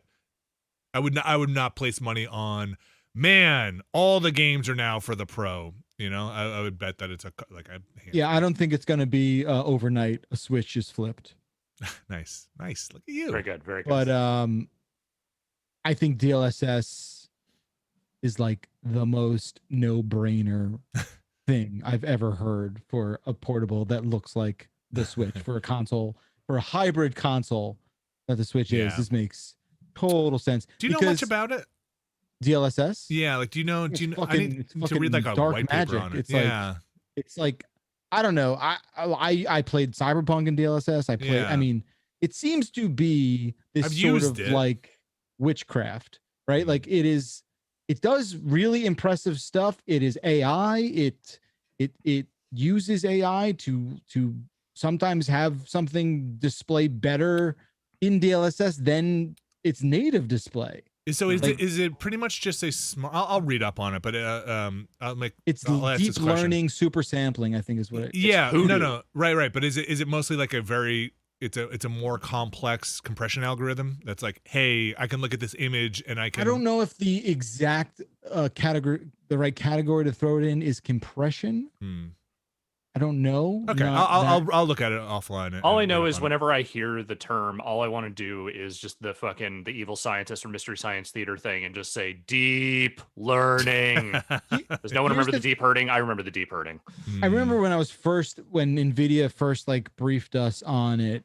The thing that I thought of right away when I saw it in motion was just like doing more with less, right? Like, and if you don't care about the super, intricate details of how it works, I think that's a safe takeaway that you can get from what DLSS is. Yeah. Without needing to know exactly how it works. I think technically I'm curious if it's like an upscale, it's like a fancy upscaler, it's a fancy compressor, but I'll go look it up. It's all this and more. Oh, okay. Well, I look forward to this. But it works. And you've used it too. Like you've seen the net benefit of it. Oh, yeah. That's why most of me like now at this point be like, okay, maybe this thing is not Tress effects, and maybe we're here, and maybe I'll take some time to actually look it up now because it's not going to go away. Yeah, it's here. So I look forward to hearing more about this mythical Switch that apparently has more details on it than any other console that out or imagined at this point. What's going on with Reggie? Speaking of Nintendo mythical beings. Yeah, this is a quick one, but I'll just an update on the saga of Reggie Fils-Aimé and his time on the GameStop board. That is coming to a close. He got that stock up, and now he's out. Look, he did his job. Well, he's out before the squeeze, baby. He's out. He pumped it up and was like, "Got your stock up. What else you need? What else you need?" Like, I'm not holding the bag. Here's the thing. All right, as we all remember, Reggie joined the board, I believe, last year sometime, and he was quoted as saying the gaming industry needs a healthy and vibrant GameStop. The problem is, to create a healthy and vibrant GameStop, they had to pump it so full of drugs that it is now basically unrecognizable to anyone. So he's out as of June, I believe, alongside, I believe, 8 other board members of GameStop, including some various CEOs of other major corporations in the United States. And they're walking out. This isn't like their heads are on sticks and they're like being planted in front of the gates or something. It's hard to really tell what's happening here. It seems like this is a voluntary, we're stepping down, but it probably has to do with the fact that nobody really wants to deal with this mess anymore if they don't have to. Except for Chad in Wisconsin running the last open GameStop. That's like, you're in charge now, Chad. Okay.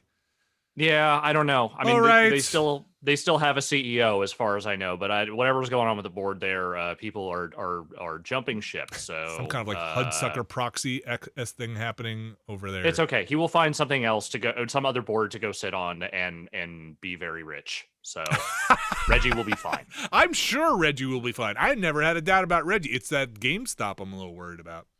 Nah, I think worrying about GameStop at this point is that's unnecessary stress. No one needs it in their life. I think I have an order in with them for something. For shares or a game? It better not be for stock. No, it's not for stock. No, I think I have I think I bought the like Ecto 1 Transformer, pre-ordered it from them at some point. So let's see if that gets delivered. We'll see. I feel like that's the last thing I bought from them too, was a toy. A toy, yeah. It's not Funko Pop, but yeah.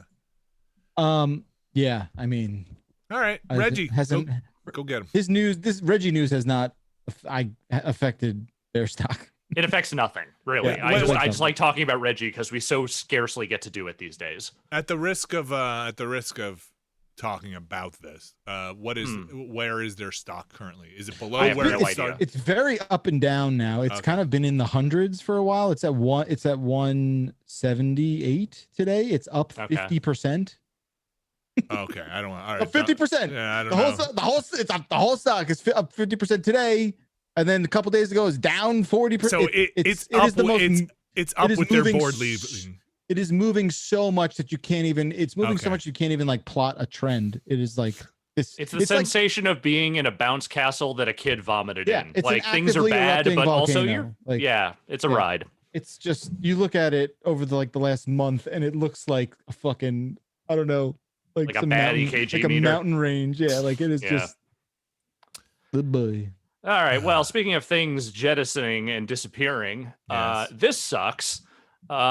So as of Monday, there was a report came out that Sony will be shutting down the digital store fronts for the PlayStation 3, the PlayStation Vita, and the PlayStation Portable as of this summer. I think that's sad news, but I also did not know they were still open. Yeah. Well, they were only opened in very limited capacity. Like you couldn't really get to them, I think, through like you couldn't get to PS3 games through the main marketplaces or things like that. You kind of had to work your way into them. And I don't know, like I get it. You know, you're not supporting these systems anymore. They are discontinued. They are not making more of any of these. But also there's a lot of digital games, especially on the Vita. And I kind of hate that they are just removing the ability to access those things for people who want them. So is that what this means? Is it means you cannot access your digital purchases, or does it mean you can't? If you already own it, yeah, you can't. That's fine. But basically, you have to go on a buying spree soon. I see, because they will not be selling any of those things anymore. All right. Well, here's possibly the silver lining.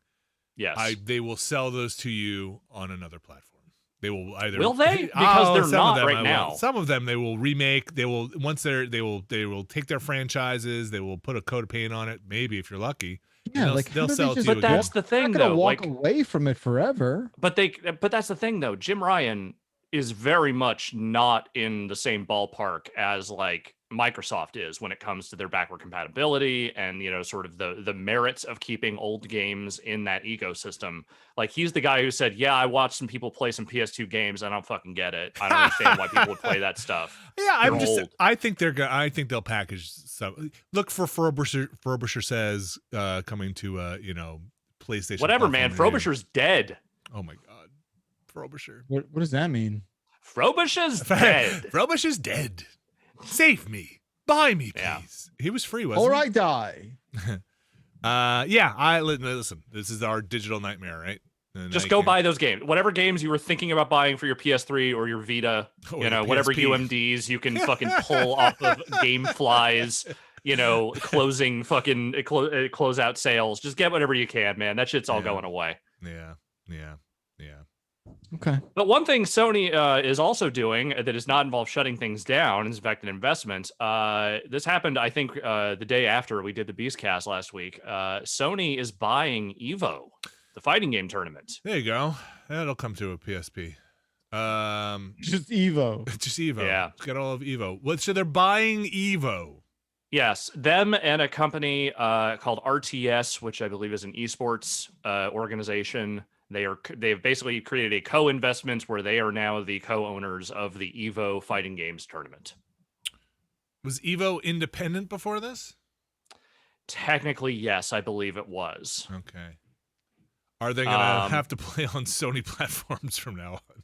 Well, so Jeff talked a little bit about this when we briefly touched on it, I think, on the hotspot last week, and it was like the vast majority of games that are played at Evo, I believe, are played on PlayStation hardware already, because people don't want like a widespread of like controllers they need to bring with them and other stuff. It tends to just kind of, unless it is something that can't be played on PlayStation, my understanding is that they mostly use PlayStation hardware anyway. Now, the thing this does throw a wrench in is like, what do you do with Smash Brothers at this point? Does Smash Brothers ever come back to Evo? Like in does an Nintendo official capacity? does Nintendo only run their own tournaments from now on for that stuff? And look, I'm no giant Smash fan. Like, it's not the thing that I come to those tournaments to watch. But there's a huge fucking fan base for that shit, and it was a big component of those tournaments. Yeah, I wonder how much. I wonder how much Sony puts their thumb on this one, or they just kind of hopefully give it to some people. Like, do they fund it? They try to make money off of it. I wonder how much they try to blanket it with PlayStation stuff. Is this Sony, or this is like PlayStation of America or Sony Entertainment bought this? It's Sony Entertainment. Sony Entertainment. Okay. Yeah, I think so. Yeah, like I wonder how much PlayStation branding they put in here, or if they just kind of sit back a little bit and are like, okay, listen. I bet there will be a lot. Like I would certainly, if I were them, I would certainly use that opportunity to be like playing on PlayStation 5 on literally every fucking banner I could. But I don't know. If I was them, I would also not necessarily look to create roadblocks to other games that people want to play at those things. Right. Honestly, to me, the greater likelihood feels like Nintendo would be like, yeah, we don't want to do this anymore. Because they were always kind of weird about that stuff. They've never been super great about their involvement in independent tournaments of any kind. They're like reluctant, or like kind of like they kind of had to be dragged into it. They like pulled, didn't they say don't do it a couple of times? There were times, and especially any time that they tried to do something that involved Melee and like using hacked netcode or anything to sort of like make that viable, they would always step in and be like, fuck that. No. Okay. So interesting. What's the current status of Evo? Do we know? So there is supposed to be a tournament this year. I think a lot of it is going to be online, if not all of it, in August.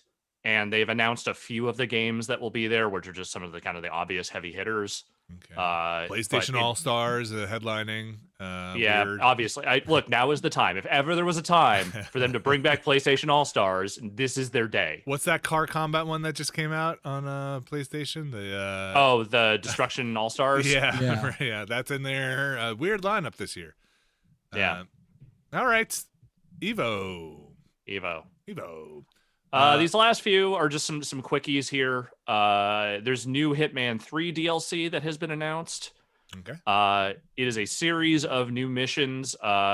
Each one is based on one of the 7 deadly sins. If you're into thematic stuff, they're doing that. But it's not new maps. It sounds like they will be doing reworked versions of the existing maps, and I think NPC placements and all that kind of stuff to kind of create new stories out of those existing environments. Which isn't completely surprising, considering one, they're working on that Bond game now, and it kind of sounded like they were mostly done with Hitman for at least a while. So they're going to keep supporting it. They're going to keep, new list of targets, and they're doing this DLC. But those maps are really resource intensive from what I understand. And I as disappointed as I am that maybe it doesn't seem like there's any new maps coming on the horizon, I kind of get it. And at least there's something here. So, but yeah, if you want all of the DLC, it is $29.99 for all 7 missions. Okay. And then each one is being sold for $5 a piece. So these kind of sound like escalations. These kind of yes. Okay. Yes, so these are escalations. $5 an escalation. Okay. Yes, $5 per escalation. I hope they're good. Yeah, I mean, look, I keep checking in on that game from time to time. I'll poke around, play a couple of maps here and there. I'm still having a lot of fun with it. So, and they're gonna run stuff, and this will run through only Hitman 3 maps, right? This isn't pulling in 1 or 2 stuff because people don't. I think they have to do that because they can't guarantee that people have the other ones. Okay. So yeah. I hope there's a what's in the box reference. That'd be great. Uh, Maybe no Kevin Spacey though. And then so let's see. Also on the DLC front, Assassin's Creed Valhalla's first expansion has been announced. You're going to Ireland. If you want to go to Ireland, they're going to take you to Ireland. I hope it's 75 hours. I hope it is. It might as well be. So it's called Wrath of the Druids. It involves you gaining influence with Gaelic kings, and dealing with some perhaps supernatural nonsense on top of that. It is a $25 standalone item, or if you have the $40 season pass, it'll just be part of that. Okay. And there's I have some reservations about that, not because I don't necessarily want them to do DLC. It's that every time they seem to update that game, they seem to make it more broken. Okay. So I'm kind of crossing my fingers that this doesn't just melt whatever console you have whenever it comes out. So we'll see. I almost Valhalla was almost the ones I picked up. It's like, what should I be playing now? But then I got the fear in me. I got the scaredies in me. When I'm talking to you, Rory's put like 1,000 hours into it. It's too fucking long, dude. It's too long. Maybe this DLC sucks time away. Maybe this DLC. That'd be something else. Pay more to play less. That's right. The first DLC that just takes time off of the game. It just goes in there and chews it up. We call this the more reasonable DLC. And I know if I got in there, I would wind up trying to do everything. So a little afraid there. All right, Alex, what else is there?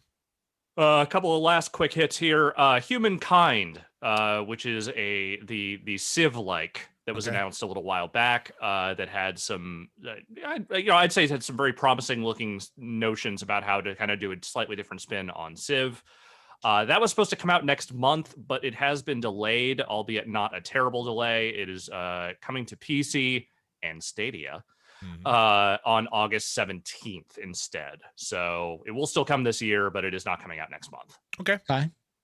I am personally very much looking forward to that one because we are nearing the end of Civ 6's big DLC push, and I'm ready for something different. So what's this last one? This last one. So this is funny. So Ghost of Tsushima was very successful for PlayStation, for Sony. Sold, according to the story, 6.5 million copies since it came out. Gonna be at Evo. Yeah, no. But so there is apparently, just bringing the whole loop around here. Yep. There is apparently a Ghost of Tsushima movie now in development. That is being spearheaded by director Chad Stahelski, who you may know as the dude behind John Wick. I did not know that, but okay. There you go. Here's what's interesting. Let's what influences what? Yes. Yeah, that's the thing. We're starting with a video. So we're starting with Akira Kurosawa, who made a lot of very beloved samurai films. We're talking about a game that drew a lot of inspiration from those specific films. And then we're looping back around to a white guy making a movie set in Japan that's based on a video game set in Japan made by Americans based on movies made by a Japanese guy. It's what a tale. What a tale. Do the math. Here we are. That is some Scott Steiner math, and let me tell you, it equals out to maybe we don't need to do this. I don't know. I like Chad Stahelski. I like the John Wick movies. I've also seen The Last Samurai. Do we really need to do this? I don't know. Maybe this is another one of those things that'll end in development hell and it'll never actually come out. Or maybe it'll turn out to be a great movie. I have no fucking idea. I just like... It's a funny tale regardless. The game's been out a year. Not even a year. Yeah, get those options quickly. Yeah, scoop them up. Yeah. Get that option. I mean, I don't think... Whenever... Look, the first half a dozen... reports about a game turned into a movie, you can sort of just they're always bullshit. I know. Flick off the table there. When do you start? When a casting begins, is that when you start? When you see a production still, then you have a good idea. When someone is on a set somewhere in a costume, there's a decent chance that thing will actually come out. Okay. When the principal photography commences, you're it's somebody's spent a little money there. Gonna make that movie there. That Uncharted movie start filming. Yeah, that thing is mostly filmed, I think, at this point. Okay. That's how it's gonna come out. And it's also got Tom Holland talking about like, I probably shouldn't have done this movie already. Wow. But Just that was the real. Baileys That wasn't goofing. I heard that as well. He might have been goofing, but like Okay. he did say it. He did say like, and Mark Wahlberg is Sully, right? yeah. I think he was just saying that like he didn't love the idea of being sort of the hunky action hero role. Like that was maybe not a thing that he was super into doing it, but yeah. Well, listen.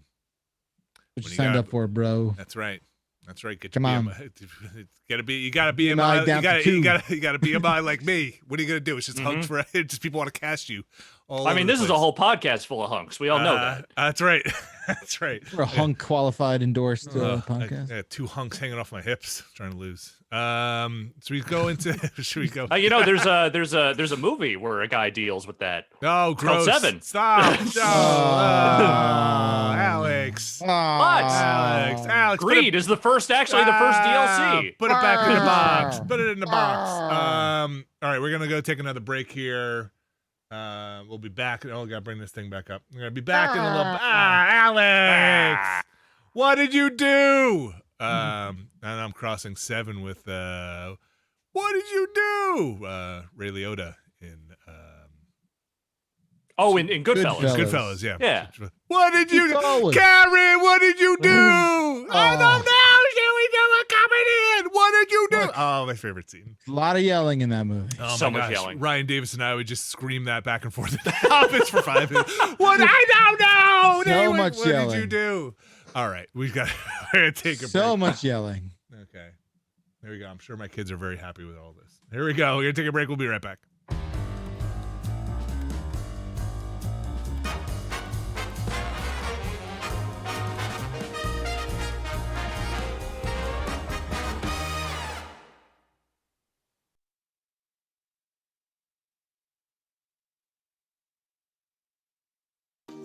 This week's show is brought to you by Ritual. Ritual multivitamin.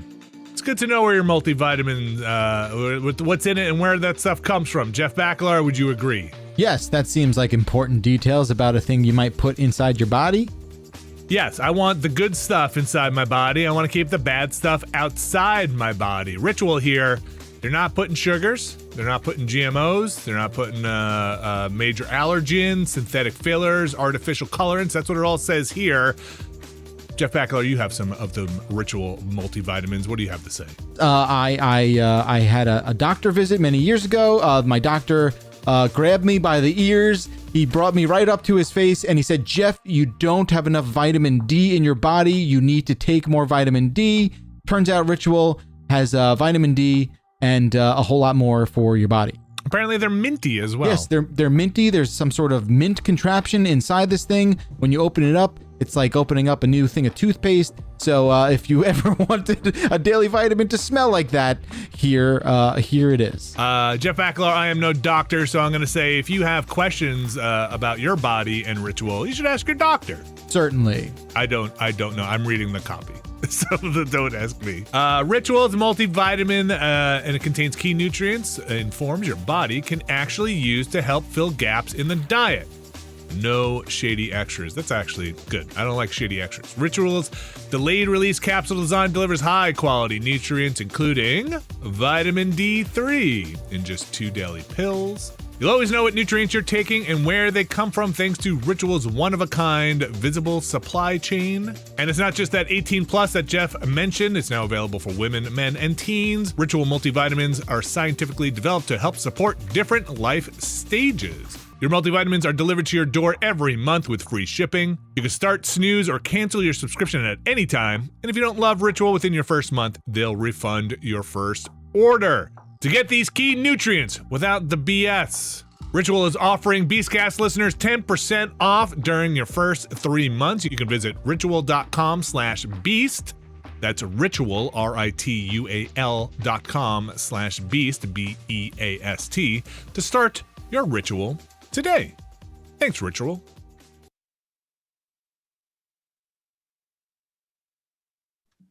And we are back, and it is time for emails.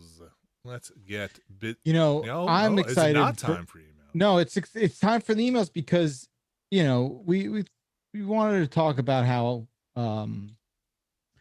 more special of a relationship I could have with Giant Bomb, and I'm happy to say that in 2021, I now have access to the Giant Beastcast mailbox, ladies and gentlemen. I can actually see we gotta fix that. What comes in.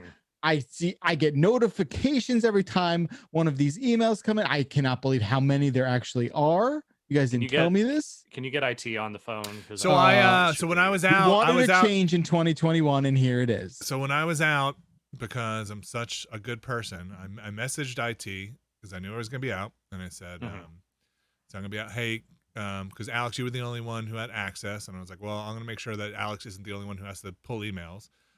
So I said, all right, can you I think I put Jan and Backlar on it, and then they didn't. No offense to them. I'm sure they had other stuff to do, but they didn't. I got an email. I think it was Friday after the show went up. That's like done. So now Backlar is on the emails thing. And then I went in the emails today and I'm looking through them and there's all these like intermittent, anyone that says pinball is red.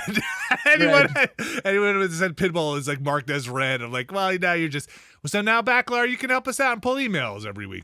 I'm not sure that's the takeaway from this change. I feel like what the thing is, though, is that if you just want to write me a little something, if you just want to put like for Jeff in brackets. I forwarded those to you always. I always forward you those anyway. You do. But now I don't forward the one that say for Jeff, hey, you're smelly poo-poo. And then I didn't forward those, but now you can see Look, you have a question about a bidet, come to me. You have a question about pinball, you come to me. And I will create a fancy little rule set here in Outlook, so that I'm just going to filter out all the other.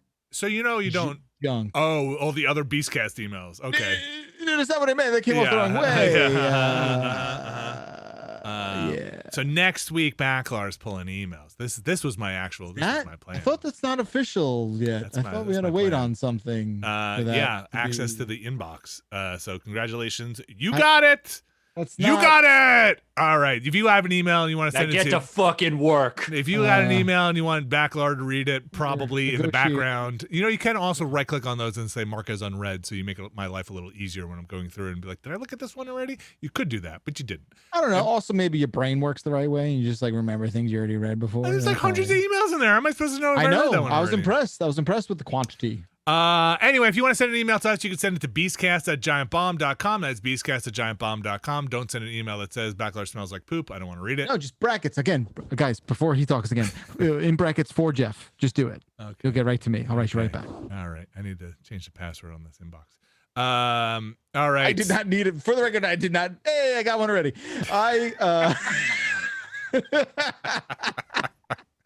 Let's stop talking. Backlar, stop talking. Stop talking.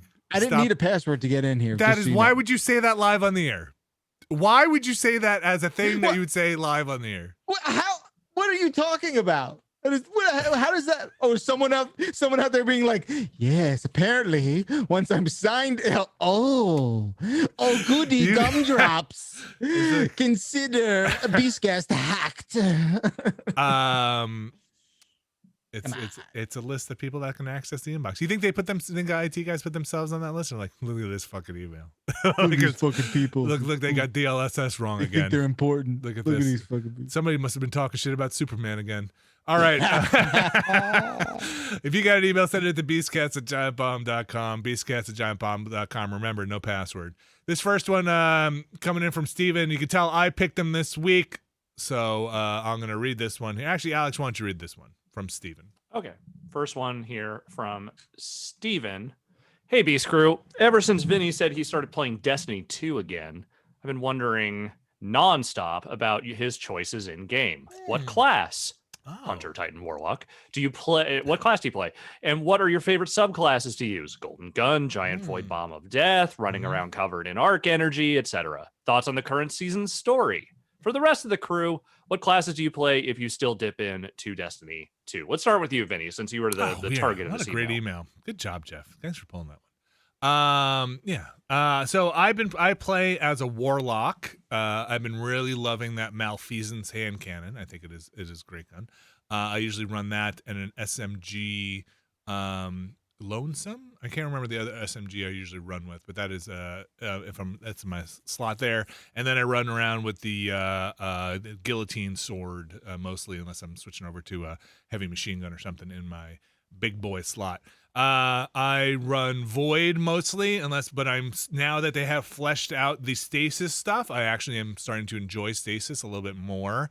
Some of the upgrades on stasis are pretty cool. The chain stuff on stasis is pretty good, so I've been using that a little bit more. But usually it's the big old void bomb for me, because I do like the void ability that lets you get your health back on melee. I like that. And I run with a glove that lets you get 2 melee abilities back to back. And thoughts on the current season story? It sounds like you're going around, you're just killing all these head honchos that the Cabal wants to recruit, so you wind up, I don't know, this season's thing hasn't really grabbed me that much with their little war table thing, and you're kind of running around. They're like, now go, put some emblems in your hammer or gold in your hammer and smash your chest at the end of this thing, and like, it's all right. It gets me moving, but I did enjoy that. It does the job. I enjoyed the epic quest they had. I thought that was actually really good, the one that was inside that derelict ship. All right, that's it for me. I will just say very briefly for myself, I have not really played any Destiny 2 since the last time we streamed it for the site as a group. I was very into the Void Warlock business back then, and I probably still would be if I were still playing, but I am absolutely not still playing. Okay, at all. At all. At all. Jeff? You don't even need to go to me. Yeah. Not even, nothing. What class do you think you would play? I don't remember what You're a hunter. You're definitely a hunter. Hunter, Titan, or Warlock. You're a hunter. I'm a hunter, yep. You're definitely a hunter. Yeah. I thought about going Hunter when I first started out, but I like the Warlock too much. Titan is the only one that has never really held any appeal for me. Yeah. Yeah. All right. I see. Okay. Now listen, I just don't pull emails for me. Backlar, why don't you read this next one from Andrew? Andrew says, hey, internet guys, I enjoy listening to Jeff and Vinny talk about soldering keyboards quite a bit a few weeks back. Started to look into my first mechanical keyboard this week and pulled the trigger on a Ducky 1-2 Mini Bon Voyage, as to me, it resembles the original Gundam colors. Okay. As for switches, I got Silent Reds. My question for Jeff, you mentioned you were, quote, far beyond basic switches, dude. What more is out there? What are you working on? Tell me your secrets. Wow, that is certainly a loaded question. So when you say you got Silent Reds, I'm assuming you got Cherry Silent Reds. The keyboard community in the last 5 years or so, I'll say, has exploded in ways that I really can't sort of describe. Again, I've only in the last year really dove back into where I was a couple years ago, but you essentially have now more than a dozen companies, independent companies, sort of throwing their hat in the ring with their custom switch sort of efforts. So the days of Gateron and Cherry being sort of like the top two are gone. And now everyone wants to perfect the perfect bump in a tactile switch. And someone wants to make, the spring weight on this be different, and the shape of the bump on a tactile switch. Maybe it's a smoother shape. Maybe it's a rounder feel. Maybe it's however it is. You can pretty much get anything you want. Here's the catch, though. And for my money, I feel like at this moment, and I have been trying out a lot of switches over the last few months, but for my money right now, I think you can make the safest bets with there's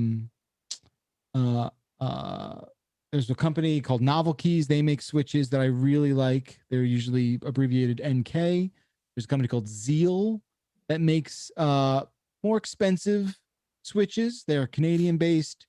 And trying to think what other, and the Key Dot Company, or TKC for short. They have some really, really good switches. And also now we're getting into like cool looking switches, even though they're going to sit under your keycaps and never. You can get translucent keycaps. Oh yeah. Yeah. TKC they have a fruit line, so there's like kiwis, tangerines, banana splits. Are there and dragon fruit, which is my new favorite of theirs. Are there equivalents if you are looking for reds, browns, blues? Like, do they kind of like say, hey, this would be equivalent to this, or are they completely different?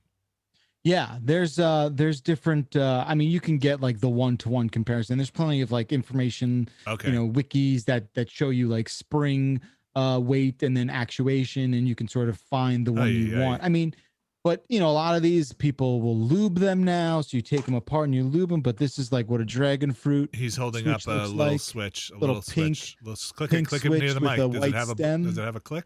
This is a really kind of smooth tactile, like. Oh yeah, I hear that a little bit. Oh, yeah. It sounds like you're going. So, yeah, it's pretty. That's gross. But yeah, these are the dragon fruit ones. These are. You got a bin of those. How much is like a bin of those? How much does a whole a full keyboard cost? So I'm working with TKC on a project. So they sent me these, but I think you buy them in packs of 25. Oh, weird. Okay. This is probably like 100 right here. Okay. Yeah. You know how much a 25 would. I'm like wondering if it's like a $400. It's like $50. How much a dime bag go for? What's that? What's a dime bag go for? A dime bag? Well, if we're just, I mean, that depends on where you live, but their switches, I want to say go for in groups of 25. You can get yourself 25 switches for $16 and $25. Okay, that's reasonable. Or all right. 25. Yeah, Zeal, like the company Zeal I mentioned before, they're they cost more money. You're almost looking at $1 a switch. Let me ask you this, tough guy. Let me ask you this: Has anybody? I'm tough. What's up? Yeah, has anybody made variable weight or variable bump? Like you have a slider or something on the keyboard. How could you do that? You resistance, hydraulics. I don't know. You figure it You're out. saying like in the actual switch itself? Yeah. Right. No, like, dude. These are cheap. These are cheap little things. No, make an expensive one that it's like, oh, okay, you want stiff? I got it. What you do is when you build your board, you can, or if you have a hot swap board, which is you take out switches and pop in new ones. You can change the feel of the keys all around the board. Like a lot of people will build a tactile board like this one, and then maybe for the space bar, put in a linear switch for the space bar. Oh man. Me personally, I like a uniform kind of thing, but that's all preference. But yeah, I hope that answers the question that this listener had, Andrew. Those are my secrets. When you ask about where are we beyond basic switches? There are so many switches out there. The thing that sucks about it is that there's so many that you won't know what you like until you actually touch the thing. This is why now you can get like a switch tester. Jeff has 72 keyboards. Well, something like this that a friend of mine made me, where I know which each one of these. Jeff is holding up a thing that he just broke that has nine keys on it. Yeah, but here's like the banana split. You see that? That's why they call it banana split. It's pink, purple, and yellow. What's the pink in a banana split? Is that like strawberry ice cream? I would assume so. That's the strawberry ice cream. The purple's the bowl it's in. Yep. And then the banana. The banana stem. You go with it. All right. It just kind of looks like Wario to me. Well, it does look like a little Wario thing, yeah. But anyway, I'm very much into the keyboard stuff, as you know. I'm gonna do a stream very soon, and we'll build some stuff and we'll talk some stuff. Yeah. I love it. Yeah. I love it. I love the soldering. So, we got some. We got some rapid fire questions here to kind of cleanse the palate a bit. This comes from Travis. Cleanse it. Let's Travis. You guys ready? You just shout these out, right? Yeah. We're gonna keep moving here. This comes from Travis. Time for some rapid fire questions. Potatoes or sweet potatoes? Potatoes. Potatoes. Mac and cheese or spaghetti? Spaghetti. I'll take a mac and cheese, I think. Spaghetti. Okay. Metroid or Zelda? Zelda.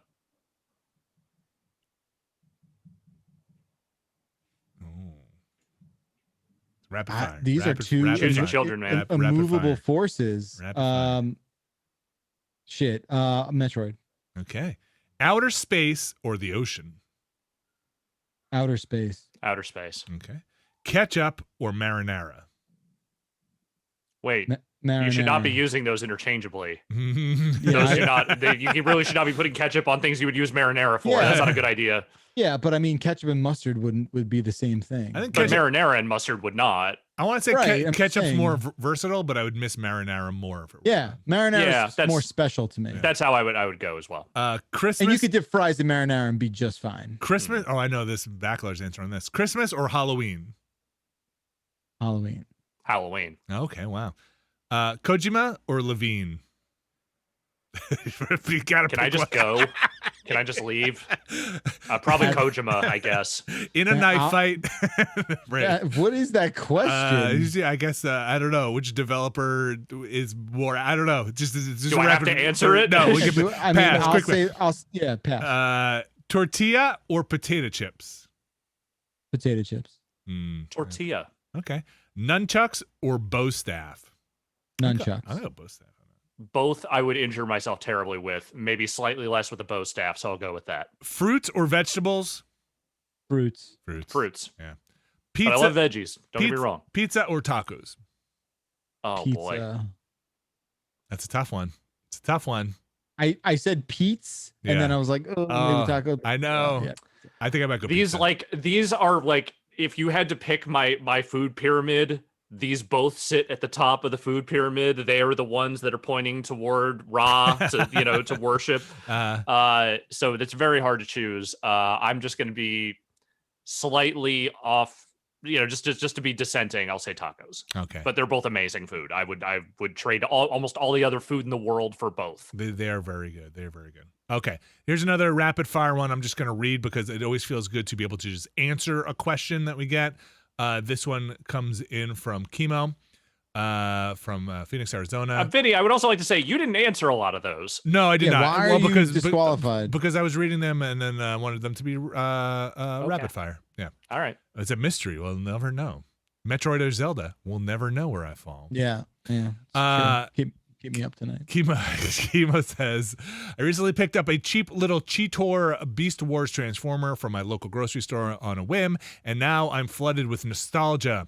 I'd love to splurge on a high-quality version of him or maybe another Beast Wars figure as a gift to my 9-year-old self who could never afford it. Are there any third-party manufacturers or a certain run of the official toys that I should look for if I want something intricate and detailed? Everybody who knows out there is now I bet there are.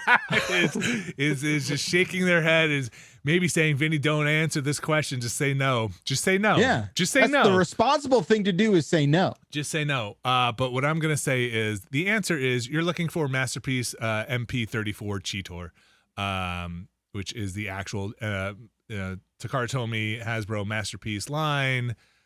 And you go look that up and Terrible. And apologize to your wallet. I believe that I think there might be a pre-order for that. I think it's coming back around. I think they're reissuing it again. I'm not a big Beast Wars fan. I think all the Beast Wars stuff looks silly to me, but yeah, good luck. God bless. And, if you need inspiration, put the video on, look at the shelf behind me, and just know it doesn't end. It never ends. No, clearly not. It doesn't end. All right. Like, you can't even see a lot of them. No. So they go, and there's some that are just like, you're getting bad when there's some that are just like, I don't have a spot for this anymore. Okay. Let's, Alex, why don't you take this one from Joe about being online? Sure thing. Joe says, when I hop on to play games, I typically default my visibility to appear offline. I'm a pretty introverted person, and my job requires me to talk to people all the time. When I'm done with work and my wife and child have gone to bed, getting an hour or two of games in to relax before I fall asleep is a common occurrence.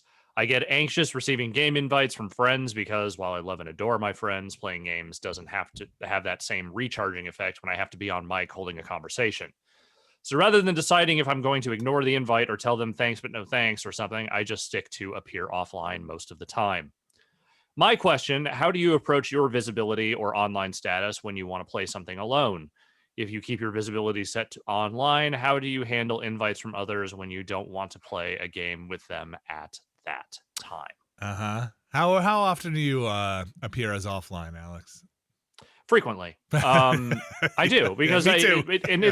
It's not really because I'm necessarily trying to avoid game invites, because I will say I keep my friends list pretty tight. Yeah. It's mostly people that I know I would want to play something with if it was going to come down to it. And I don't get a lot of rando invites from people that I don't really know very often. It's more just I just want to be in my cone of seclusion. I'm with you, man. Thing, you know what I mean? Yeah, like totally. Sometimes you're just like nobody's gonna message me, nobody's gonna probably care, but like then I just don't wanna be seen online. I just no one needs to know that I'm ticking over my 800th hour in Civ 6. Like that's not important for other people to be aware of. Yeah. And sometimes I'll do it if I'm like if I'm playing a game and I'm just out there to do a grind and something. Hey, I'm just gonna grind this out. I don't want to get pulled into a party. I don't want to get doing anything. I'm just out there to go do my grind. I gotta get 500 of these things. That's what I'm doing my Friday night. And I would feel bad telling somebody that. Hey, what are you doing? I see you're playing. Yeah, I'm just I hate that. grinding this thing out. Come join on this party. Okay, you're right. This is stupid, right? So yeah, sometimes I'll do the appear offline. The bad part is, here's what happens though. I see you though. Is it because we're friends or? I don't do it all that often, but like you see me when I'm online. You don't see me when I appear offline, right? So how do you know? How would you ever know? Are you sure? Well, some games, I want to say some games in the in-game menu would show you as in, maybe it's only if you're in a clan together or in a party or you have partied up before. I feel like if you had set to offline, I feel like Division did this. If you're in a clan or something and you were set to offline, but your clan members would see that you're in the game. Like in the game, they could see you, which was always like, oh, this is now awkward. Or sometimes I'll get a invite from somebody. I'll get an invite from Bacalar that's like, join my voice chat. Like, dude, you're offline. You're not online. Oh, right. Yes. Okay. Yes. No, I'm actually not online. Just kidding. Bye. Yeah. Like when you forget you're marked as offline, you're like, oh, hey, let's go play. Like you're offline. What are you doing? There's like I'm always all the time. There shouldn't be a 24/7. stigma around it, but there kind of does feel like there is. Like, hey, I don't want you to know I'm online. No, I mean, I think by now they would have figured out the right way to do it. There's something that is just not computing with like the perfect way to do it, because I want to appear offline to everyone but like 6 people. All right, you want to? You know how you do that is you keep your friends list tight, which is what I do. Like, I have like more people on like probably PlayStation and Xbox than I do on Steam. I keep my Steam list literally just to my close friends, because otherwise I do just get all higgledy-piggledy, and I don't need that in my life. Yeah, I don't need higgledies or piggledies. Yeah, and sometimes it's like I don't want to talk to anybody. I don't want to talk to anybody. Yeah. That's why I'm. Right. If I want to talk to someone, if I'm open to it, I'll usually be playing on consoles. If I'm not, I'm on Steam. Just leave me the fuck alone. Yeah, and also I don't want to. I would feel bad ignoring the request. So I don't, but I try to save us the hassle. Yeah. All right, that's gonna do it for this week's show. We do have one correction here. I thought this is actually kind of a nice correction, so I would be happy to do it. Yeah, let me get the old business up here. Hold on. Let's do it. Play that music. Time. It's been a while. Yeah, I think so. Let me just remember how to do it. Actually, we did 2 when you weren't here. So okay. It's been a week. 4 corrections. If you've got a correction, you can send them into beastcast@giantbomb.com. That is beastcast@giantbomb.com. Alex Navarro, why don't you take this one from Sophie? Sure thing. I was listening to the latest Beastcast, last week's, and you piqued my interest when you mentioned the game Mundon and that the voiceover is in a Swiss native language. While Alex was partially correct in calling it a Swiss native language, it's actually not German, but Romansch, the kind of obscure 4th national language of Switzerland. Only about 44,000 people, roughly 0.85% of the population in Switzerland, speak it, but it is still recognized as an official language for state documents and such. Also, maybe as a question, are you aware of any other games that use such really obscure and maybe dying languages for their settings? I don't know any off the top of my head, but I will say that I said this last week, and I do appreciate it. I think Mundon using that language, I assume that is specific to that region you were playing in, and not just doing an English dub of it, I think goes a long way to creating a a good effect for that game. Like it feels like you are in the damn Swiss mountains, and I appreciate that. All right. What you guys got up to last week? We're going to the Swiss mountains and crazy causing shit's happening, trouble. man. Causing trouble. When the Papa Bear's away, the Cubs shall the play. Swiss little will Cubs play. burn the fucking house down, baby. Don't do that. That's gonna do it for this week's show. Hey, I'm gonna get this one out of the way right at the top here. If it's your birthday, happy birthday. Apparently, a lot of birthdays. It's a lot of birthdays. A lot of birthdays happening. I gotta go call my mom. It's your birthday. Happy birthday. We gotta figure out what we're gonna do for round 2 of the old young ones COVID parties. You know, like this is it's coming around the horn again. There. Yeah. Exactly. I thought you were talking about the young ones, the TV show. No, the young ones, young blood. I got we're doing something interesting. I'll tell you about it. Okay. Later. Interesting. For his kids? Yeah. Yep, Good. Wow. Surprise. Oh, okay. All right. Felt like giving this year, so. All right. All right. I'm gonna hit the music here. We're gonna get out of here. I gotta go get ready to do that Friday stream, and Jan was giving me a little rundown on that whole VMix stuff. So I gotta go practice and go do some tests with Jeff Baclar, the other Jeff Baclar, Brad Shoemaker. Where's the end here? Here it is. Thanks everybody for listening. Thanks Alex for being here. You. Thanks Jeff Baclar. And thanks again Alex for lifting all that stuff in the office. No problem. We got some quick looks up on the site. Like Alex said, we got that It Takes Two quick look. That's the name of the game, right? It Takes Two? Yes, It Takes Two. It Takes Two. We got that quick look for Story of Seasons up now. Baclar, quickly, is there anything going on the CNET side that is drive people towards, or? No. No. No. Okay, good. You're gonna have another pinball stream soon. Keep your eye out for some keyboard soldering. Yeah, keyboard soldering. We're gonna get back to Avengers next time I pinball stream. So. Okay. Yeah. Good to know. We've got if you're a premium member, we got that Relaxed Friday stream coming up on the site tomorrow. We also got the Hotspot coming up on the site tomorrow. Busy week. I feel very busy this week. Thanks everybody for all the well wishes too. I appreciate it. I'm feeling better. Thank you very much for thinking of Very happy to see you back. Caravella. Great to be back. Good to be back here. Thanks everybody for listening to the Giant Beastcast. Of course, Alex and Jeff, we will be back again next week. Stay safe, stay healthy, and keep your voice. I'll see you then. Bye.